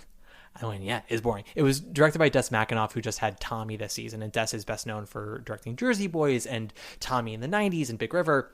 He actually did a pretty great revival of How to Succeed in Business in the 90s. But this Guys and Dolls is like one of those all-time revival disasters. But seeing that revival, even though the production was terrible, I was watching going, this show still kind of works. Even though everything going on stage is awful, I'm like, this material is good. And I felt that way ever since. And watching this production at the Bridge, I was like, this is a great musical. It is. They don't really do anything with it. They don't fuck with it too much. Yeah, the whole experience, though, is worth noting. Oh, yeah. Well, so with the Bridge, with the stage, so again, it was environmental, very Here Lies Love, where all the action happened in the center, and there was audience sitting all around it, plus audience on stage. But what did they do with the stage? Well, they were standing room, and then they manipulated the different parts of the stage so that some things happened on one level, some things happened on another, but every time they moved a piece of the stage, the whole standing room crowd had to shift. Yeah. Well, the levels, literally the floor would rise in different sections. Exactly. And they which was really cool. It was Jenga-ish. Yes. And they had, so at Here Lies Love, they had operators telling you where to move, and they were in jumpsuits and all that, and it was fine. I did standing room for Here Lies Love. I didn't like that experience all that much. It looked a little cleaner and smoother for Guys and Dolls. They were dressed as cops. They were dressed as cops, but also because of how the stage operated, everyone didn't have to do a lot of maneuvering. It was just sort of shifting around. It was smooth. Yeah, because with Here Lies Love, it was platforms that were rolling on and off and had to be turned around. Guys and Dolls, things just fucking lifted. It was really cool. Where I thought they kind of shot their wad a bit too early was that they showed you in the prologue, the overture prologue, how the stage worked. They had all of these scenarios all over New York City, and they would show you which parts of the stage were going to rise, how high they could rise, how they could be all at one, they could be in little pieces, and they did it all. They showed you every single inch of that situation in the opening, and it was really cool. But then anytime they did it again, it was no longer impressive. That's true. It wasn't novel by then. Yeah, which maybe it didn't need to be impressive after that, but it did make me go like, well, the magic of that is kind of gone. I'm no longer going, ooh, how is the stage going to be reconfigured now? But outside of that, it wasn't a terribly groundbreaking revival. I thought it was mostly well done. There were times when it was a little slow. There were a couple of accents that maybe were going in and out. The biggest gripe we have, I hate to say this, we had an understudy for Sky who just was not up to snuff, unfortunately. He wasn't even close. He didn't inhabit the character physically, and his voice was, I don't know, too high. Yeah, this was like obviously a tenor. I think he's from Australia, an Australian tenor and dancer. He has a dancer's body. He was very light. You know who he actually kind of reminded me of? Christopher. Yeah. Maybe a little shorter, but it was hard to tell from that angle. Mm-hmm. But very thin, like sinewy. He wasn't, skin and bones. He had muscle, but it was a very petite muscle. Exactly. Yeah. And he didn't have a big booming voice. He had a light tenory voice that didn't fit the score at all. His acting was okay. He didn't really have much chemistry with this Sarah, but this Sarah was a bit more of a ball-bustery character. And, he got the job done in the sense that, like, he didn't mess up in any way. He didn't hit any bum notes. No, that's a lie. He actually hit he had a couple in his big song. I forgot about that. Whoops. But it was just an underwhelming performance. And because Adelaide and Nathan, I thought, were so strong, and our Sarah was just sort of only fine, that half of the production would sag for me. It did. I think with this Sarah, and it's the regular Sarah, it was the woman who opened the show in 2023. What's her name? I'm going to look it up. It is Celine Schoonmaker. She has a good voice. But her voice was more of like a beltery voice, and so she would go to those soprano notes, she would hit them, but they would be kind of on the thinner side, and that just it wasn't very exciting for me. And her characterization was fine; it was very dry, again, like forceful Sarah, but with a Sky that wasn't able to command opposite her, it just felt off. And Adelaide and Nathan were so good that things would just sag. The only thing they did that was kind of like, we're fucking with it a bit, was when Sky and Sarah go to Havana, they frequent a gay bar, which I didn't understand. And then Sky dances with a twink, and I didn't understand that either. I will say this. I didn't find the choreography to be terribly impressive. No. Well, it was hard because they were jumping levels and everything else. Yeah, they didn't make it easy for them. The crapshooters dance in Act 2 when they go to the sewers. It was on like a very thin stretch of platform, and I felt bad for those 6 dancers. I was like, you have to do some weird shit with not a lot of room, and if you miss, you fall into the audience. Yeah. Exactly. But it was overall a really fun night. I think it was, but also during the interval, also the whole area that had been the stage fills up again with cafe tables, and people are drinking wine and they're eating their ice cream. It becomes a whole thing, which makes me think that in a certain way, British theater is about making the experience enjoyable for the audience. It's not just the product, but it's, it's the bottles of wine, it's the ice cream, it's the general, it's a little bit more hedonistic, in a good way. Yeah, well, it doesn't feel as fancy. It's not a privilege. It's something you do. And I think there's something really great about that. In Broadway, the Golden Age, I think it's Miles Kruger who says this, and Miles is a basket case, but he's correct in this respect, where Broadway didn't used to be a luxury item. It was something you just went to, and that's also why it was so... Think Shakespeare. Yeah, well, it was also why it was so part of the pop culture, because everyone just went, and everyone had an opinion about stuff. It wasn't... Not everything was amazing, because you weren't paying all this money to go see it, and it had to be. You paid your $1.50, and if the show sucked, you could walk out, or you wouldn't stand at the end, and you would tell people it sucked. Don't see it. Don't see fucking Time of the Cuckoo. See Death of a Salesman. And that was the conversation. Now everyone is, in Broadway anyway, everyone's walking on eggshells. Everything's got to be amazing, because then people are out of jobs and everything costs so much to see, so you got to have it be worth it. And I'm like, no. First of all, if you're paying so much, you should be even more demanding. Yeah. Sit there with your arms crossed and be like, prove to me that this was worth the $2.50, because not everything is. And we didn't pay nearly that much for these 3 shows. I think we paid £70 for Operation Mincemeat, 60 for Standing at Sky's Edge, and 70 for Guys and Dolls. Yeah, but overall, would we say this was the best of the 3? Yes, so far. Yeah. Any other takeaways from Guys and Dolls that you have? No, I enjoyed it. I felt that it was really, its potency was cut by Sky Masterson, who was just weak. He was weak, and it's not his fault for getting cast and being made that understudy. You've just asked the creatives, what is the point of view of your Sky, and have understudies that can uphold that when the regular Sky is out. And if you are casting someone and setting them up to fail, I'm not going to be mad at the actor for failing. I'm going to be mad at you for putting them in that He situation. did not look like a thug. He did not look like a... Well, Sky's not a thug. Well, but he comes across, whether he's got the pinstripe suit and the big hat and... You think Peter Gallagher did it in the 90s. Yeah. He's not Peter Gallagher. Right. Yeah. I mean, I don't mean one of the guys who, in the street who does the hard work, No, he's... Another way to view it, Marlon Brando played him in the movie, and I wouldn't say Marlon Brando was the best casting, but the idea of a kind of swoon-worthy leading man, who has to have presence, who has to be able to own the stage, and be able to combat Sarah. And for this production that has a very ball-busting Sarah, to have an understudy for Sky who is very petite and it wasn't that his presence was weak. He couldn't command the stage the way you needed him to. And it's not a surprise. I mean, I can't say it's not a surprise when they get together, but you don't see the dichotomy in the way you would want to see it in another production. He didn't melt in the way Right. Poppy melted Right. in Standing at Sky's Edge, Yeah. right? Her guarded heart gave way. Right. Sky's guard didn't have a guard He didn't have when a we saw guard. it. Yeah. So that was a shame, but it was overall a really strong production. I think a little overpraised, but it was a good chunk of fun. It didn't blow my mind. We had fun. Well, it was our sure thing. Yes, exactly. Saturday we did the Notting Hill Portobello Road Market, where we both got sunglasses. Yes. That suited us both very nicely. 2 for $20. Yeah, 2 for $20. It was 1 for $15, 2 for $20.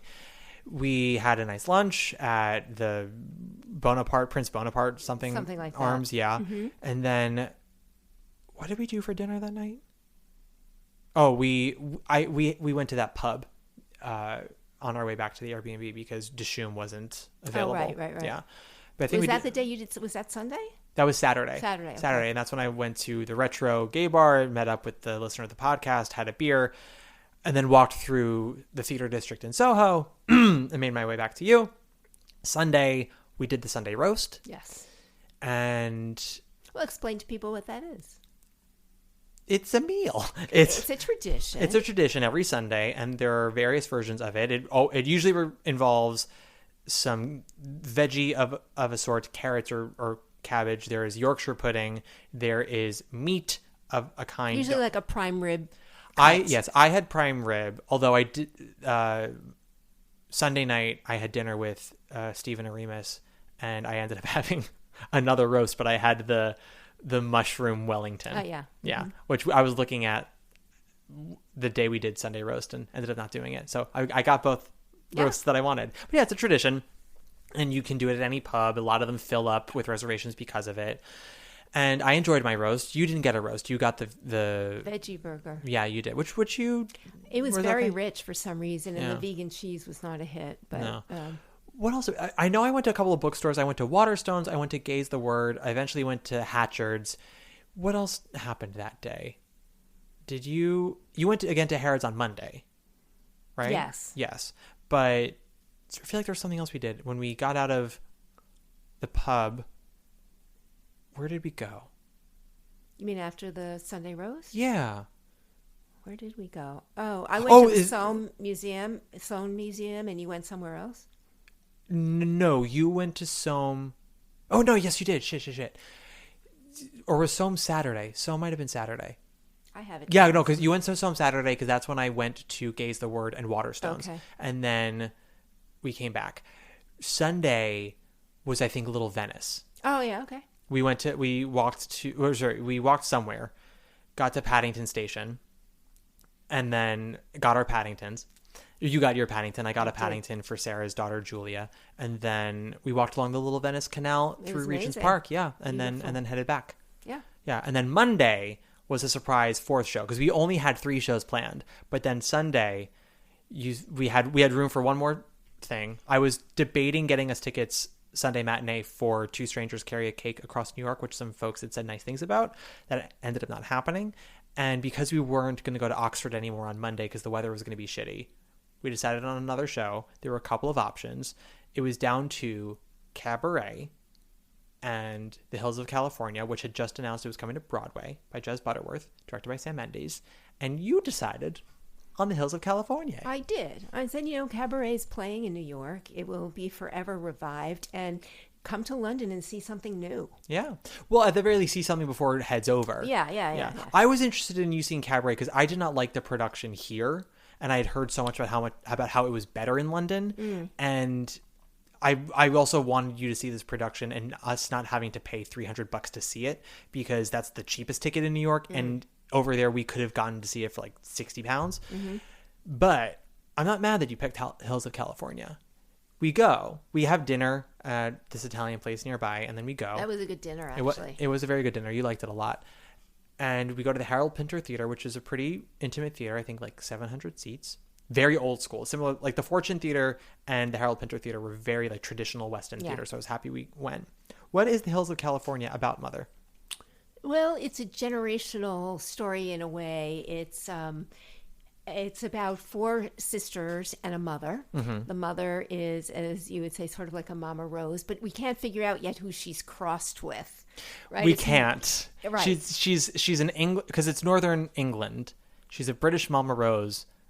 But yeah, we're trying to figure out what other. I think you'd have to find a character in fiction. Yeah. I don't know whether it's the mother of the Little Women or whatever. There is, you have to find a mother who is. I guess that's not the right one, but anyway, she is desperate for her kids to become hits, singing sensations. They are really schooled in song and harmony, and she teaches them songs by the Andrews Sisters, and they develop an act. Yes, very much modeled after the Andrews Sisters as well. Right, and the mother is alone. And she owns this hotel. She owns this hotel, which, it's called Seaside, I believe. Seaview, and there is no view of the sea. Yes. It is landlocked and kind of weird. But anyway, the kids are delightful. They sing well. And the plot sort of turns when this agent comes around, and the mother is just so determined on making her kids stars. And they're all sort of equal importance, even though there is one, the eldest is very rebellious, sneaks out in the middle of the night, drinks, smokes. But they do love each other, and they do. Yeah, and they respect each other. They're kids, and right. because she's the oldest and she's the coolest. She's so rebellious. Yeah, the other sisters look up to her a lot, and the mother Veronica often tells her. She levels with her a lot because she's the oldest. Right. She was like, that your sisters look up to you. You have to set an example. She goes, and also, we're going to be professional about this. And if you're late again, you're cut. I don't care. Like, this is what we're going to do. Also, everything we're describing is a flashback because the main plot throughout the show is flashing forward 20 years. Yeah. Or 25 years. Right. Because we're back at the Seaview, and Veronica, the mom, is sick and dying. And the daughters are grown, and they're all sort of spread out. The oldest one is in America, and the other 3 are all still in England, but the youngest is living with their mother at the hotel. And the other 2 sisters come back to sort of be there for their mother dying, and they bring their husbands and their kids. And there's a nurse there, and the question is whether they're going to give their mother morphine to have her pass away, assisted suicide essentially, or like let her ride it out, because they're waiting for the oldest sister Joan to show up because the mother wants to see Joan, and they haven't seen Joan in 20 years since they were kids. Right. And we don't know why for a long time, but we eventually find out why. Well, yeah, and there's also yes, we do find out why she's so estranged and so far away. Yes. Before we find out why, let's take one last break. Billy, I beg to differ with you. How do you mean? You're the top. Yeah. You're an arrow collar. You're the top. You're a Coolidge dollar. You're the nimble tread of the feet. And now we're back. So Joan is the sister, the oldest. It's Joan, Gloria. Gloria, she's the second oldest. Ruby. She's the second youngest, and then Jillian. Jillian is the youngest. Ruby has a husband. I think she's got a kid as well. And then Gloria has 2 kids and a hubby. And Jillian is alone. She's a 30-year-old virgin, we find out, living at their mom's. And Joan went off to America to become a professional singer and never corresponded with the family when she left at like 16. And Jillian has informed them that she wrote to Joan that their mother is dying, and Joan said she was going to be there. So they've been waiting and waiting and waiting. And Jillian is the only one who really idolizes Joan, right? Well, they all did. Jillian's the only one who still kind of has positive feelings for her at that moment. And one of the reasons why she wants them to wait for Joan is that their mother keeps asking for her. And we don't see the mother in the present day. She's upstairs. How would you describe how the set is? Multi-story. It mostly takes place in the kitchen. Yeah, the kitchen and the main sitting area. Yeah. When it's present day, it's the main sitting area. Right. When it's the past, it's the kitchen. Right.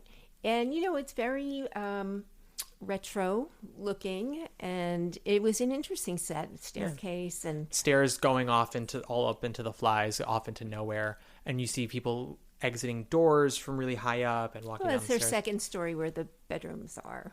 A couple of stories. Yeah. And all the hotel rooms are named after states of the United States. Yes. Yes, I know. I was being a little... Yeah, okay. Mississippi. Yeah, Mississippi. Texas, Alaska, things like that. And, they had a border. They had one. They had a few borders when they were young. Yeah, no one's there anymore. Right. But they had borders when they were kids. They had people who visited, and then they had people who stayed there like it was, like in Thoroughly Modern Millie, the Hotel Priscilla, all these young women live there. It's their apartment, essentially, even though it's technically speaking a hotel. So they pay every week to be there. And Veronica is a single mother, and they have a boarder who's a clown who has the information for... Seriously, a clown, a real clown. He's an actual clown. That's what he does for a living. And he has the contact information for an agent who represented, not anymore, but used to discovered Nat King Cole, and represented him up until recently, and represents a few other people. So, this is a real dude, real deal. And that's how Act 1 ends. Act 2 is when the girls audition for him, and they do their number, which is a full-blown Andrew Sister act. And the agent is telling Veronica, I can't do anything with this. The Andrew Sisters are so passé now. And Veronica is clearly obsessed with the Andrew Sisters. She's out of touch. Yeah. But she's still living in that... In war era, yeah. She has no idea what's hip or what people are listening to. Current, anyway, yeah. Yeah. Mm-hmm. He says to her, have you heard of Elvis Presley? And she goes, I don't know what that is. Yeah. It was a good line. Yeah. And then he says Elvis Presley again. And she goes, I don't know what you're saying to me. And it was very good. And eventually he just tells her, your girls are not singing the music that people want to hear. And he says, and they're not that good. Yeah. He says, they're perfectly fine and they're cute, but they're not good enough to branch out. And he goes, you only have one kid who I see potential in, and that's your oldest. That's Joan. And and Veronica is so eager for the girls to just be anything. She says more than just being stars. She wants them to experience life, which I think is an important line, because when we see them in the present, they really haven't. None of them have. Eventually, when Joan will come back as an adult, and she has experiences, but life has not been what she hoped it would be. And part of the reason for this is, dare we get into it? Sure. Joan comes into the kitchen when she's 15 to sing for the agent on her own. And he says, I can't tell if she's any good. The acoustics in this kitchen are terrible. Is there anywhere else we can go?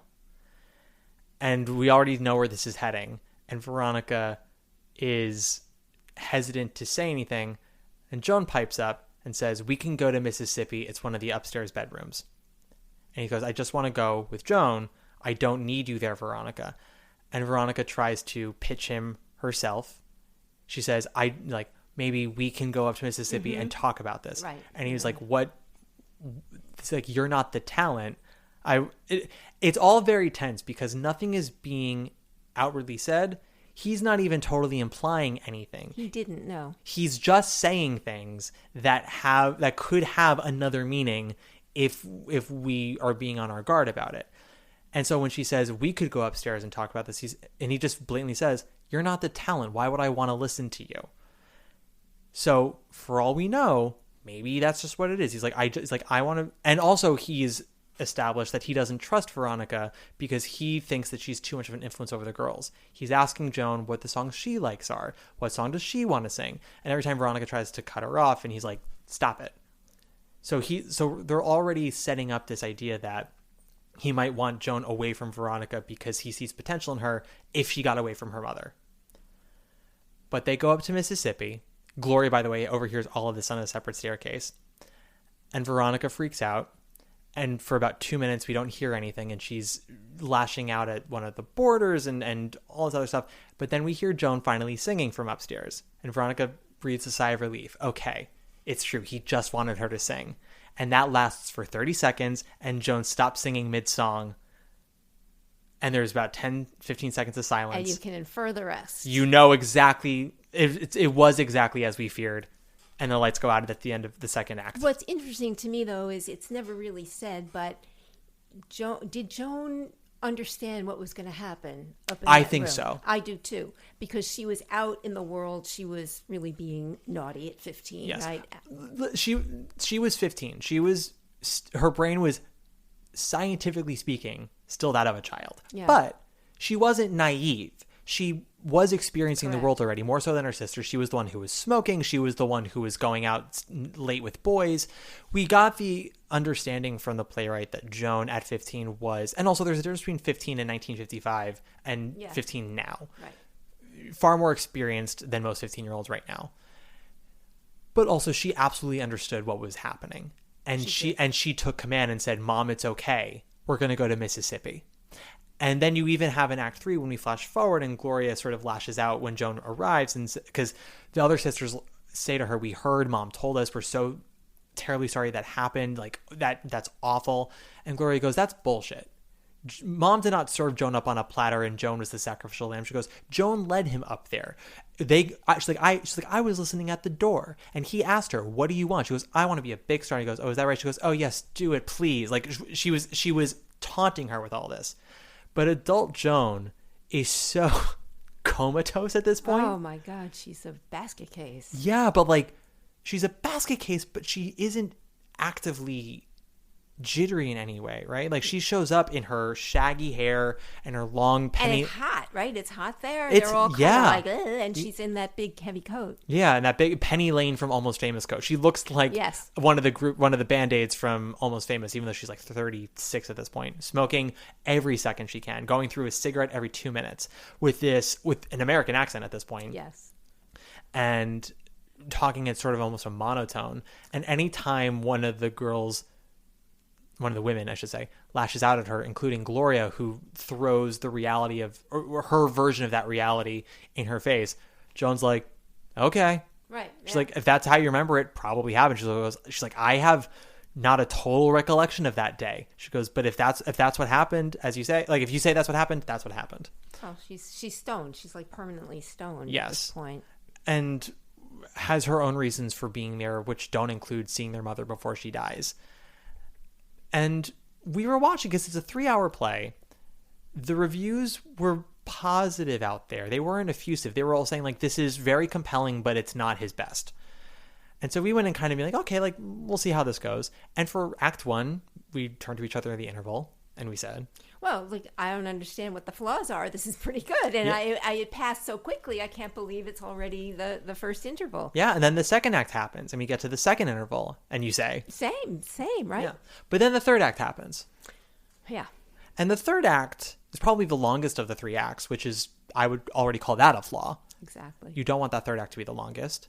Well, there were some other things that you and I both were feeling, but I want you to talk on it. Your takeaways from that third act, especially after having loved Act 1 and 2. Well, it was all broken Joan, and whereas that kind of puts a period at the end of the sentence, we know what happens. She's just like a broken, horrible woman. There was just stuff about it that felt excessive. It's like, okay, we get the point. We really get the point. But it kept going on and on and on. And yeah, so that was the basic takeaway. Ultimately, there's a great nurse. We forgot to mention the nurse who has been terrific, and she brings in a doctor to assist with the I can't say it's a suicide, but an assisted death, I guess. Yeah. fast forwarding their mother's passing, essentially. Yeah. Making her no longer suffer. I think Penny is the name, because Jill keeps calling her Penny.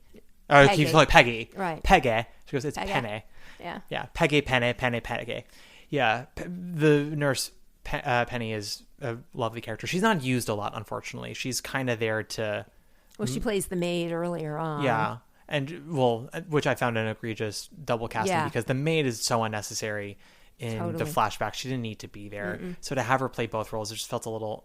Yeah. Not yikes. I was like, it just wasn't necessary. But I guess they want those actors to not feel totally wasted. Oh, you're off stage now for an hour. But no, come on and say 2 lines. Write a bigger part. Yeah. What did you think of the acting overall? I thought the acting overall was great. I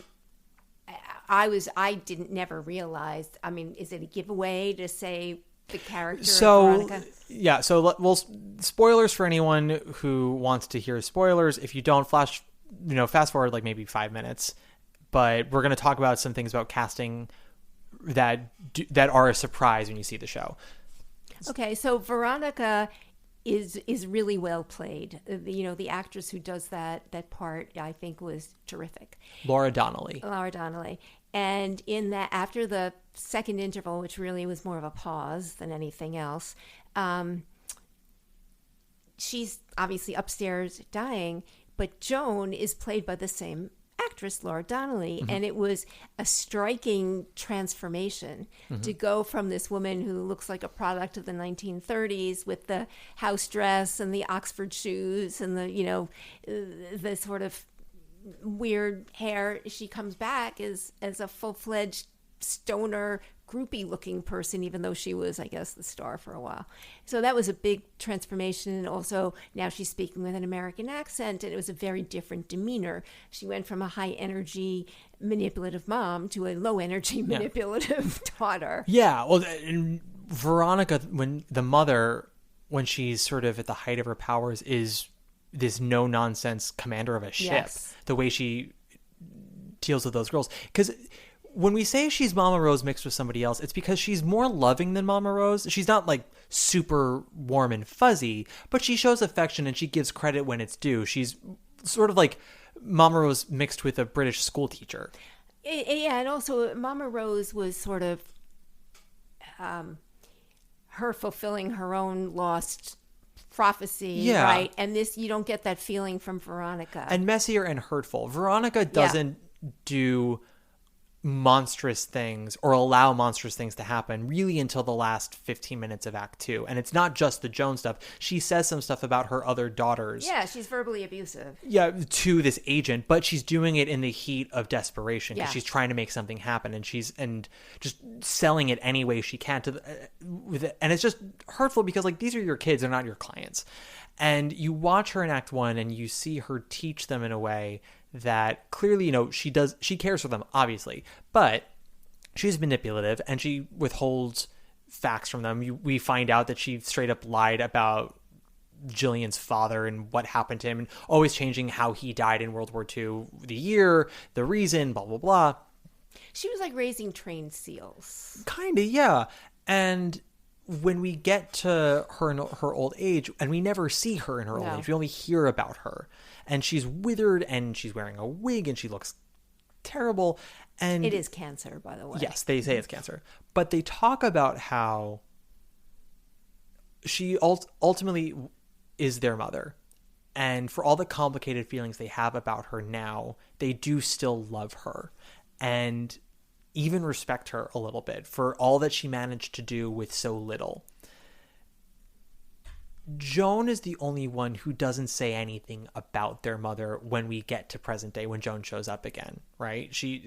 They talk about her and they talk about the past, and Joan rarely reflects on it. Joan kind of sits there and lets them say what they want to say and then goes, okay. And then we'll talk about her own stuff about America and what she got up to, but that's...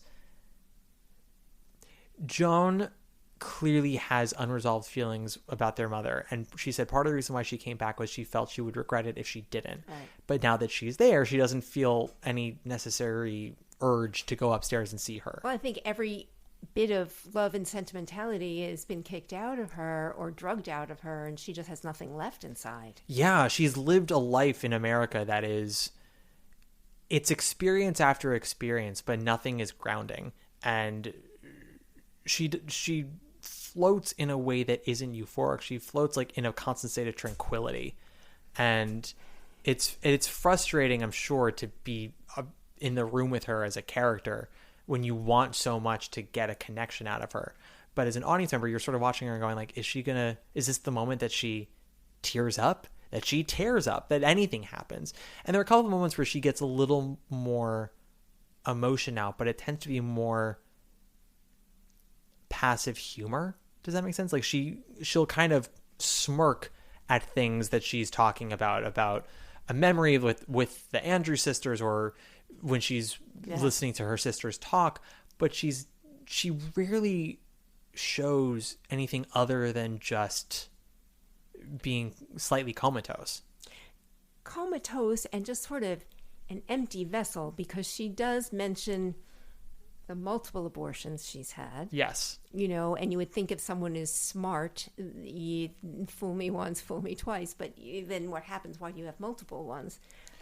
Well, there's a brief moment of humanity where... when you say that, what you mean is she clearly wasn't being careful with her sex life. Right. If or herself. She didn't have much regard for herself. Yeah, be sexually active, but if you know you don't want to be a mother, you have to take precaution when you do that. Right. And she clearly wasn't doing that. That is what you're saying. Yeah. Listen, I'm glad it was available to her. That's the point there too. But she was very careless with her life and didn't really bear much responsibility for anything. Still doesn't. Right. Because in the end, what happens? What's the we find out she has a baby, a 5-month-old, 6-month-old, something like that she brings with her and gives to her sisters as she walks. She says, "Oh, this is just till I get myself on my feet again." But that kid is staying there. And there was only one sister would take care of it. The other two were like, no. Yeah. Well, Gloria, the second oldest, already has 2 kids, and she just couldn't do it. There was a moment where Ruby thought about it. And the idea of taking on another kid gave Ruby such a panic attack. Yeah, hyperventilating. Yeah. Ruby, we find out, I think, in the second act, she's prone to asthmatic panic attacks. And she has a second one in the third act with the baby, when she's holding the baby. Because the other thing is, Joan doesn't bring the kid along with her and introduce her in a car. Leaves her on the fucking front porch. Right. So there's this whole scene. Granted, it's 3 a.m. probably, so the kid's asleep, but still just leaves her out there while she comes in and does this scene. And then Ruby goes out for a minute and 10 minutes later comes back out holding the kid, and she's like, the fuck? Right. So Jillian, the youngest, is the one who ends up deciding to take care of her, because I think it gives Jillian a sense of purpose and responsibility. Not by default. She chooses to. Yeah. She's not like, oh, I guess it's me. She says, I'll do it. Right. And now I think it gives me hope for Jillian's character.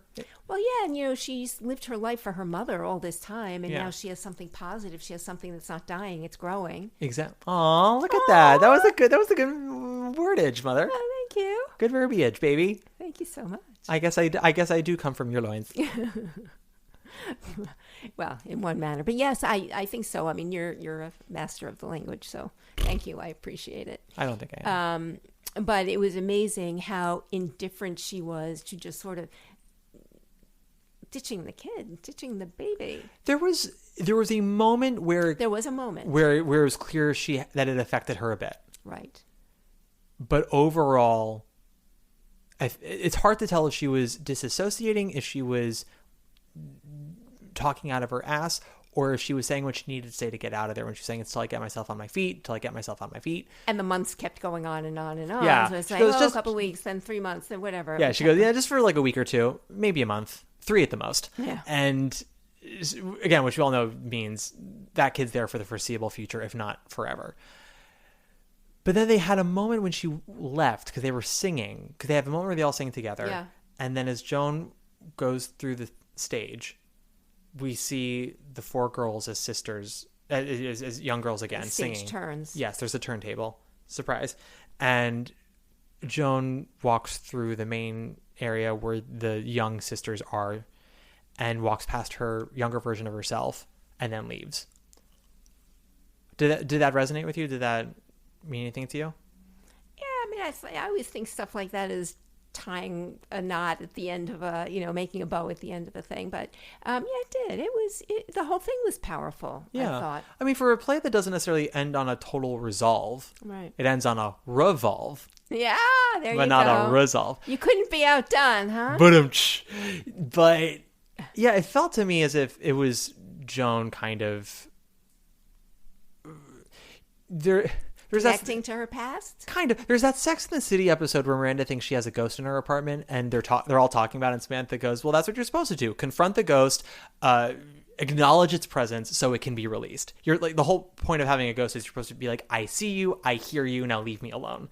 And I think Charlotte's like, how do you know that? And Samantha goes, everyone knows that. But I feel like that was Joan showing up again after all these years was her way of sort of confronting the ghost, acknowledging its presence, her seeing her younger self, acknowledging her younger self, and then moving on. Not to say that Joan's now healed and will finally succeed, but there was a part of her that is slightly less destroyed than it might have They're been. all very damaged. I mean, did you notice that the nighttime scene, I guess, when Ruby finds the baby, she's wearing a nightgown that looks like a child, and her hair is in braids. Like it was when she was a kid. Yeah. Because when we first see Ruby, she is looking like a model. She's got wavy hair. Yep. She's got a all jean jumpsuit. She looks Exactly. looks incredible. Hot. She looks hot. She looks fucking hot. But when Joan shows up again, she's like back to being a little girl.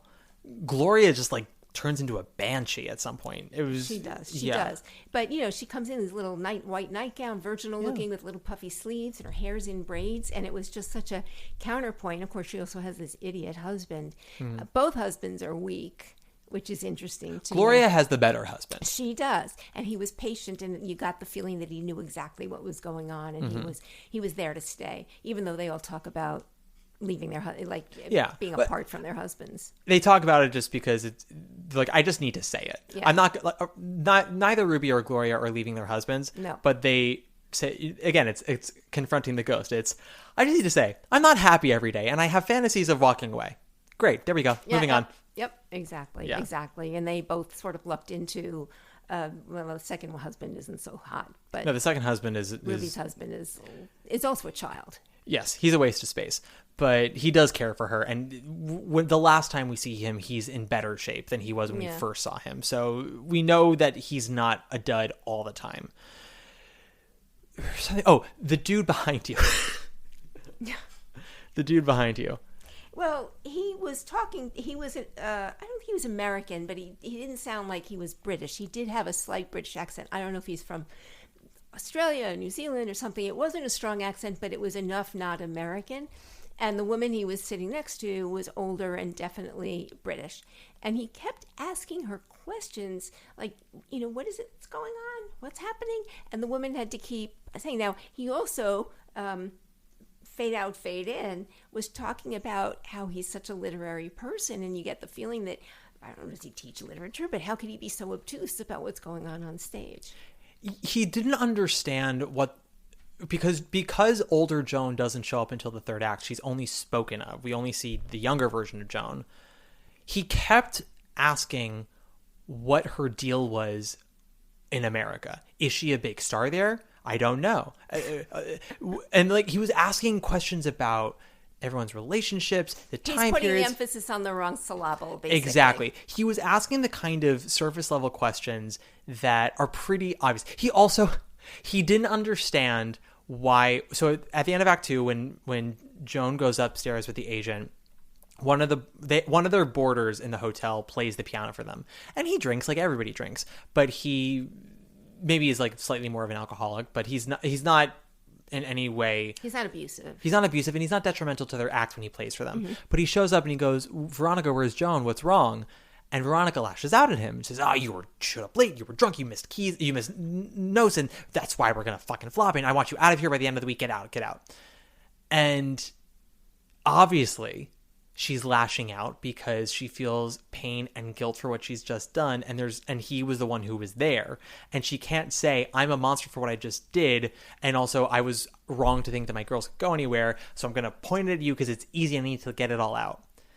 The gentleman behind you did not understand any of that. He didn't understand why she lashed out at him. He thought that was very rude. And he said, did he do a bad job? I don't understand. And saying that he's literate and he goes out to theater just goes to show you can be someone who goes to see a play every day of the week. Still be a dummy. He sounded like he was an editor, a fiction editor. And I was like, really? Could you be that obtuse and do that job? Yeah. Yeah, he could be. I love every time I write something for myself and I'm starting to feel doubt, I do two things. I look through reviews, great reviews for things that I think are bad. And then I look through bad reviews for things that I think are great. There's a famous New Yorker review for The Wizard of Oz, 1939, that said it was joyless, lacking of any imagination or creativity, and any sense of style. Now, if there's one thing you can't say about The Wizard of Oz, is that it lacks style and imagination. And it's like a very famous review. It's almost too much imagination for me. I mean, I never liked it, but I know. Well, you can also read the New York Times review of it, and he basically was like, the New York Times liked The Wizard of Oz, but they did say it does feel like MGM is trying to outdo Walt Disney Snow White and the Seven Dwarfs. Yeah. Like there are times when you just go, okay, calm down. Right. But I don't know. It's a brilliant movie and it stood the test of time. But again, I read through those things because people whose job it is to see these things and give their honest reaction to it, but also like be able to understand if it's going to go anywhere, if it's going to do anything for the culture. And sometimes critics just get it so terribly wrong. No one bats 1,000. The closest critic I can think of, whether for film, theater, or TV, that had the best track record, in my opinion, was Frank Rich. I think he was a little harsh on some shows, but by that I mean he would give like a mediocre review for something that I thought was like an 8 out of 10. But like he was the only critic at the time who recognized that Les Mis was great. He recognized that Cats wasn't terribly good, but that it was going to run for a while. He recognized the same thing in Phantom of the Opera. He was the one that brought the British carousel over. But even he had his duds. People could be doing this for a living and still get it wrong. You don't really know until time goes by. As time goes by, one might say. Yeah. So we might be in the wrong when Operation Mincemeat comes over in next year and be the Americans who didn't like it, whereas every other American will love it. Who's to say? I'm sure we have some British listeners who are going to be mad at us for all the things we didn't like about it. I'd be curious to see it again. I just don't want to pay our prices for it. So you got to work on that. Yeah. Well, I'm on press lists now, but so far no one's offered me tickets to anything. They've just been sending me announcements. Well, maybe after they hear this, that you've already seen it in the UK. Yeah. I know. I'm waiting for an email that's saying, hey, come see Home at Roundabout, not an email that's going, hey, Robin Herder's extended in Chicago. I don't give two shits. Anywho, so that was Monday. And after the show was over, we went right back and we packed and we left on Tuesday and all was well in the neighborhood. What did you watch in the airplane when you came home, Mother? Erin Brockovich at my son's recommendation. Yeah. And it holds up. It was great. It holds the fuck up. That movie is great. They're called boobs, Ed. Yeah, right. They're called boobs, Ed. Yeah. I think we got off on the wrong foot. That's all you got, lady. 2 wrong feet and ugly fucking shoes. I love that. It's so good. And Julia Roberts is incredible in it. I love that movie. Everyone, if you walk away from this podcast today with anything holding on to you, watch Erin Brockovich. Watch Moonstruck. Moonstruck is great. It's weird. It's a bonkers-ass movie. It's a rom-com that's obsessed with death. I don't know what film Nick Cage is in, and yet somehow it totally works. I don't understand. Like he comes out of a fucking melodrama, and everyone in that bakery that works with him is also like in this theatrical melodrama. But he almost felt like he was overacting, yeah, but watch Moonstruck again. Like he comes out like a bear, and everyone in that bakery with him, they're just like in a different world from everyone else in that movie. There's a woman. There's a woman who works in that bakery who has a whole line that doesn't need to be there, but she said, like, it still works. She goes, "This is the most tortured man I've ever met. I love this man." She says it to no one. She says it to herself and like the woman next to her. She goes, "And I love this man, but he'll never love me, and he'll never know that I love him because he's too broken from his last love." And then they go to the next scene. I'm like, that's fucking out of a play. Yeah, right. Not necessary, but it's whatever. But also watch Barb and Star Go to Vista Del Mar and watch Dirty Dancing. I watched it on the flight back and I forgot how much that movie slaps. It does. It's so good. And that soundtrack is weird because it's both 60s music and 80s music, Like they play Wipeout and then they play I Had the Time of My Life. And I'm like, what the fuck is this thing? Yeah. It's great. It's good. Yeah. So our rankings of our shows from this trip. 4, 3, 2, 1. Yeah. Yeah. No, what I mean, the fourth one we saw, I thought was the best. Oh, so Yes. we went in ascending order as we saw it. Oh, in ascending? No, like, so each I'm show is ranking better. them. Yes. Each show is better than the Correct. last. Operation Mincemeat at 4. Out of 10, what would you give Mincemeat? 6, 5.5, 6. Yeah, I would probably give it a 5. Standing at Sky's Edge. Good 7+, 7 to 8. Yeah, 7.75. Yeah. Great. Guys and Dolls. It's sort of a gimme, so I guess I would give it 8 minus a shade, just because it was... I think if we had the regular Sky, Yeah, it would have been a 9. yeah, maybe an 8.5. But I'll give it an 8. And then Hills of California. 9.5. 9.5. Okay, even with the third act that we think needs to get another pass. Yeah, because, it can get cleaned up. Yeah, it was still compelling. It was still was. engaging. It was. I thought it was well written. I thought it was well acted. Held our attention for something that was so long. Oh yeah, I never zoned out at all. Wait, that was the first act? That went so fast. Absolutely. It's engaging. It's well written. You just feel like, you're inside the dialogue. Yeah. And then for London, takeaways from London, things we will hold on to us. Mind the Gap. Mind the Gap. This needs salt. Yes, my mother needed salt on everything she ate. Everything was fried, but nothing was salted. And I don't salt things normally. I mean, I cook with salt, but I don't salt my food. You haven't salted food that much since you used to do those cinnamon Altoids that burned your taste buds and left you numb. Exactly. I gave those up right quick. Yeah. Because do you remember the day that you realized something was up? No. We were at River Palm and you were salting the salad and you realized what you were doing and you went, this isn't right. And I think you went to the doctor later that week because you're like, oh, I'm salting a salad. Yeah, no. Those things burned my mouth out. They sure did. Thankfully, the taste buds recovered. They came back. Yeah. And they kind of went away again at one point. I don't know if it was COVID or it was something else, but but anyway, I think didn't I say like everything tasted the same when I burned out my taste buds? Yeah. Like an apple tasted like cheese, tasted like chocolate. Yes, that's exactly what you said. Exactly right. Highlights. Tea was just perfect. London. Yeah. And it was out of another era. Yeah, I highly recommend if you go to London to do an afternoon tea, really do your homework on where to go because there are plenty of wonderful teas everywhere. This one I found from an article about teas on a budget, and it wasn't cheap. It wasn't cheap, but it wasn't outlandish. I think our tea was £60, maybe £55 a person. If we were to do tea at the Drury Lane, which is the theater that Frozen was at, we walked past it a few times. It was on our way to Operation Mincemeat. They do tea in their foyer. That's like £130 a person. But then there are places that do tea that's £20 a person. Right. I think if you can find a place that's over £45 a person, you're going to get a good bang for your buck. But you also want a nice atmosphere. We had the best atmosphere. Yeah. You don't want to be in a big hotel. This was charming, and the hotel had discrete rooms on the first floor, small reception area. They had a little drink room, which was beautiful, small little like tea cart with booze on it, and another reading room. It was really charming. Yeah, you mentioned possibly staying there if you were to go back to London, and Kensington I think is a good neighborhood for you. Yeah, it was good. Yeah, other thing. Oh, I forgot to mention one of the days because I would go running in the morning for the first 4 days.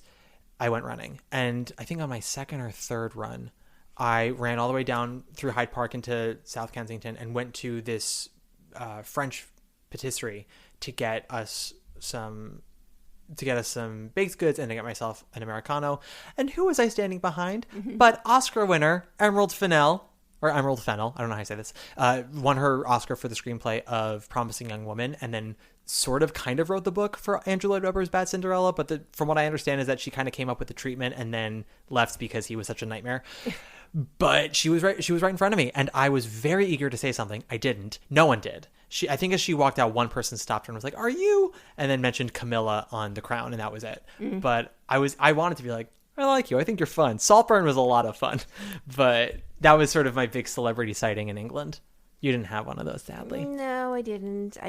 But I give 10 stars to the Tube in London. Yeah. Oh my God, that is a mighty system and terrific, and everybody rides it. I don't think there's any reason to take an Uber anywhere. No. Unless you're going someplace outside of the city. Yeah. But even then, the Tube goes out to different zones. It was always just so convenient. Ooh, shout out to listener of the pod, Thomas. Or Tomas, I think it's Thomas, but apologies. It's either Thomas or Tomas, who works at the Bridge Theater, who said hello to us in the lobby. And it was very amazing. Yeah, it was very lovely. My mom got a big kick out of that. So thank you, sir. And thank you for, helping us out there. We had a lovely time there. And he said there was a member of the company who also listens to the podcast, someone in the company at Guys and Dolls, but he said that they were out that night. Maybe it was Sky Masterson. Maybe, who knows? Yeah. Who knows? So just know you were missed, sir, if it is indeed you. That was a charming thing. I liked that a lot. Yeah. Any advice for people if they go to London? Dress warmly. It was really sort of surprising. We never really had full on rain except at night. We just had a lot of like spitting water. And I managed to sneak by without bringing an umbrella because I forgot it. But it was lovely. Don't go there to shop because since they left the European Union, there is no VAT refund, no value-added tax refund. Mm-hmm. So things are more expensive between the exchange rate and no refund of the tax. No. It's expensive. And if you decide to ship to avoid the tax, you get to pay shipping and a duty when it comes into the U.S. So not worth it. Don't bother. Spend your money on, food and tea and... Yeah. There wasn't a lot of stuff we wanted to buy anyway. But... And as I call it, the Oscar card when it's really an Oyster card. Yes, the Oyster card. Yes, their Oyster card, which we still have and have money on, and that's great. We can use it next time we're there. Be very mindful of the foot traffic. People do not care about you, so you have to be ready to go. Also be wary of cars. The traffic there... Those cars drive insanely, but we didn't see any accidents. No. It was they have a system that I guess they all know and it works for them. By like our third day, I noticed that there weren't any accidents and there wasn't any issues, but it just took me for a loop at how quick everyone goes, how tight they make turns, and how up to like the line they stop. We didn't see any fast food delivery things on e-bikes and motorcycles, so that was good. There were a couple of motorcycles. You did? You saw delivery? I saw deliveries on motorbikes. Were they going in the right direction? They were. Yeah, no, not here. And they weren't going on the sidewalks, but they were going. And they also went against traffic, like they would cut lights and things like that. But no, they didn't go on sidewalks. So at least there's that. What was very helpful, and it's like, when are we going to unify all this stuff? But it would say, look right, look left, because they drive on the other side of the street and traffic comes from an unexpected direction. We normally look right, but the traffic's coming from the right. Something they also do with traffic lights there that I appreciate is they do... Because we do green to yellow to red, go, slow down, stop. They do a yellow before it turns to green as well to prep the cars that they're going to go soon. Oh, that's good. Yeah, because when it's red, then it turns yellow and then it turns green. And I thought that was really clever because here in New York, the walking signs will go 15 seconds before the car's light goes. So sometimes people will jaywalk not knowing when the light's going to go on. And as they'll get like in the middle of the street and the light will turn green and they have to run. But if you see that light's about to turn yellow, it's turning yellow, you're like, oh, that's turning green now. I'm not going to jaywalk. I'm not going to risk it. Well, we're lucky in our neighborhood. There are a lot of delayed greens, so you can cross when it says don't walk. But the traffic in the other direction hasn't started yet. No. Yeah. Anything else? You just look for the beautiful spots. Look for the rustic parts. I always say that I'm not necessarily looking to absorb culture, but rather the culture. I like to be around people and seeing what they're doing and reading and thinking and eating and how they live their lives. So I think that's good. It is a remarkably unstylish city. I will say that. Yeah, we didn't see anyone that really made our heads turn. Although you stopped a few people for their sense. You were very... One woman.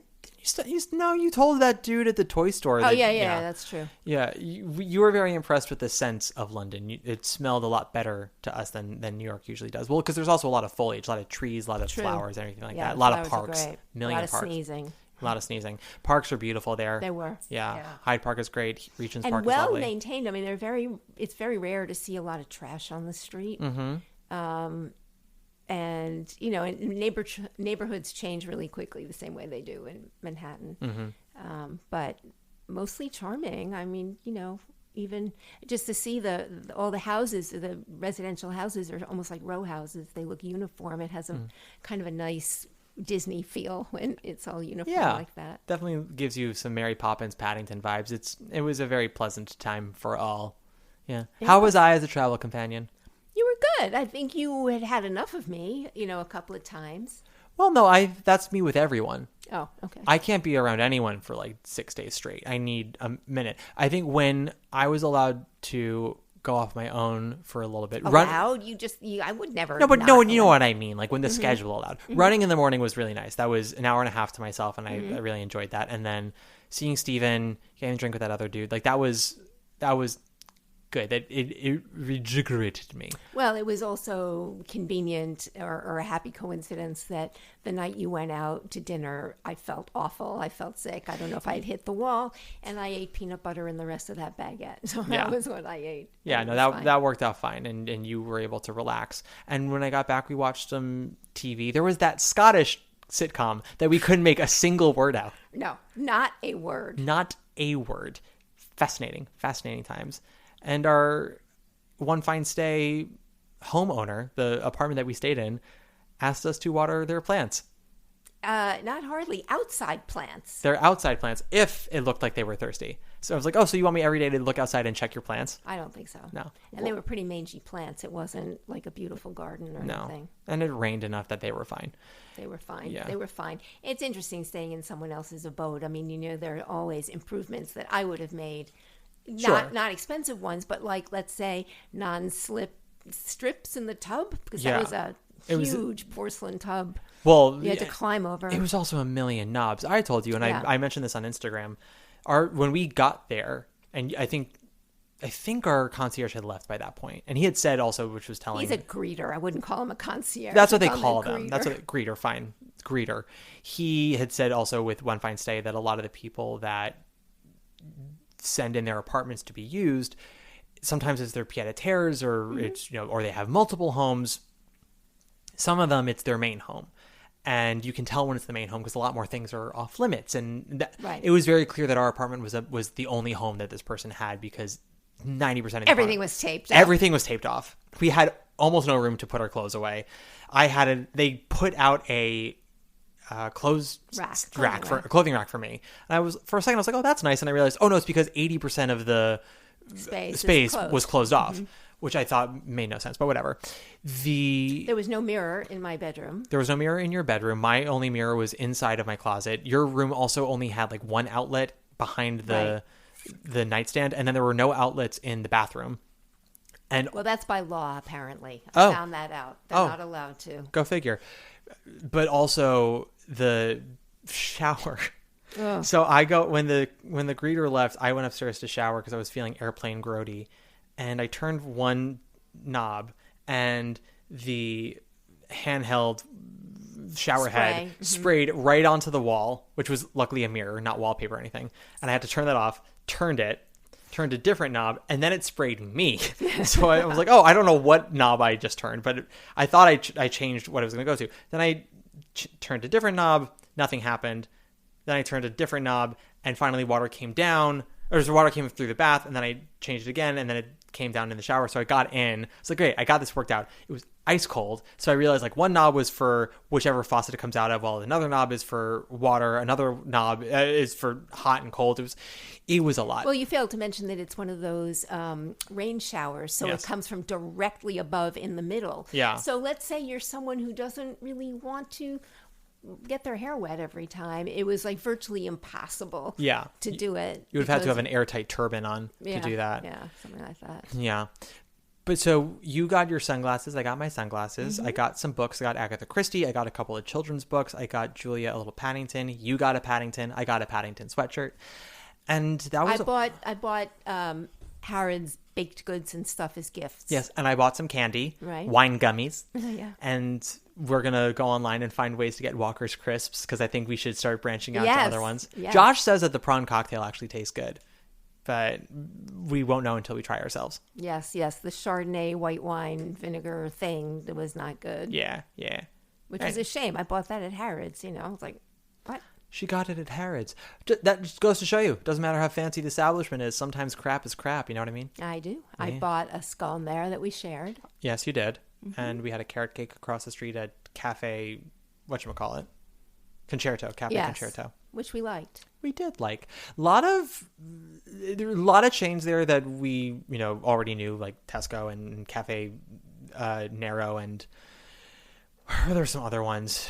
Gail's Bakery. Yeah. And then also a lot of chains that we have. They have McDonald's, Burger King, Pizza Hut, Pret a Manger, Chipotle. I think I said Taco Bell, KFC, KFC, Joe and Juice, Starbucks.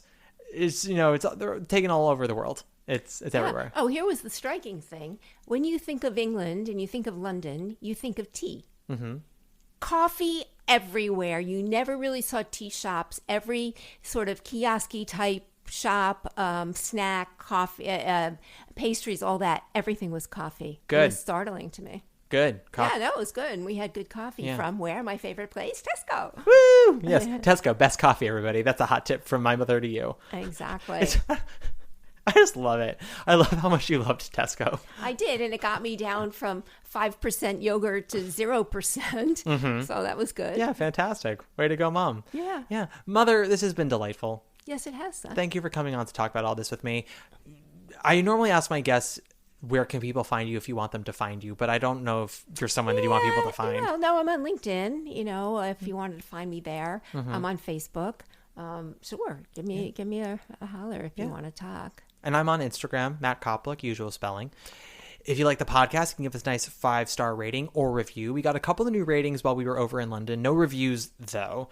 So I would like to get some new ones soon. We don't have to get any reviews, but just more ratings. I would like to up the number. I'm thinking of setting another goal soon and maybe having another... What's I'm looking for?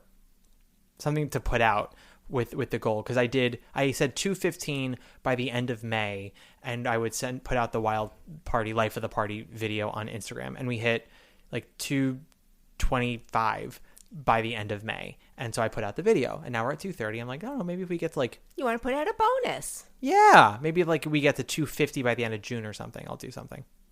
Yeah, you should sing. Maybe Tyler wants to film scenes from my play, and maybe I can agree to film one scene and we can put that out if we hit 250, 255. Yeah, maybe the scene that got my play into the semifinals for the Terrence McNally Incubator, because you had to submit a 10-page scene before they read the whole thing, and that was the scene that made me go into the semifinals. So maybe I'll do that. Yeah, why not? Yeah. Okay, we'll set that. If by the end of June, we're at 230 right now, if by the end of June we get to 255. Why not?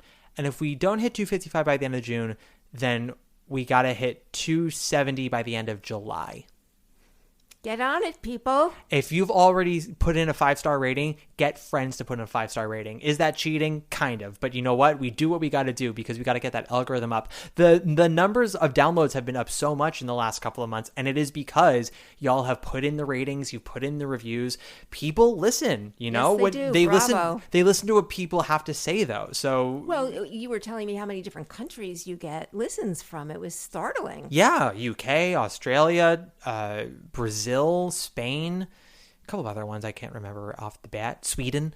Those are the things I remember showing you. But yeah, again, it's any Grubhub or Yelp or whatever. You look at the ratings, you look at what people have to say, because you want to make sure you're going to do okay. And people trust when they see a large number of ratings. We're at 4.8 out of 5. We used to be, when I started this, we were at 5 out of 5. Then it got down to 4.9, then 4.8. Then we went back up to 4.9. We're back down to 4.8. But with 230 ratings, I think that's still okay. But I would like to get us higher. So let's get to that 5.0. I don't think that's ever going to happen. Listen, if we know nothing else about me, we know that I am an inveterate stage mother. So you are better than Veronica and Mama Rose. Thank you. That's, I guess, Dan would think praise, but still and all. Yes, still, it's true. Thank you so much. It's a low bar. Yeah. Anyway, Mom, in post, I put in a little song to play us out of the episode, and it's always a Broadway diva. Is there any Broadway diva you would like to play us out today? Well, I know you love Patty, so maybe a Patty. I like Patty. I don't think I love her. Do you like Patty? Yeah, enough. I mean, she's got a very definitive sound. Yeah. She says what she thinks, and for that we say, okay. You singing Patty? No, do another. It's your choice, woman. I don't know. Who do you like? Yeah, I like a lot of people. I'm not as That's not afraid. true. You like nobody. I'm surprised you like me. Okay, give me a show you love. Well, you could always do Eliza. I love Eliza, but that's not really upbeat and whatever. Of Hamilton? Yeah. Philippa Sue. You want Philippa Sue. We'll do Philippa Sue. Fine, let's Great. do Fantastic. Philippa Sue. We're going to do Philippa Sue. All right. Thank you so much for listening, guys. Join us next week when we do our reactions to the 2024 Tony Awards. You know it's going to be wild. Take it away, Philippa. We'll see you next week. Bye. Ciao.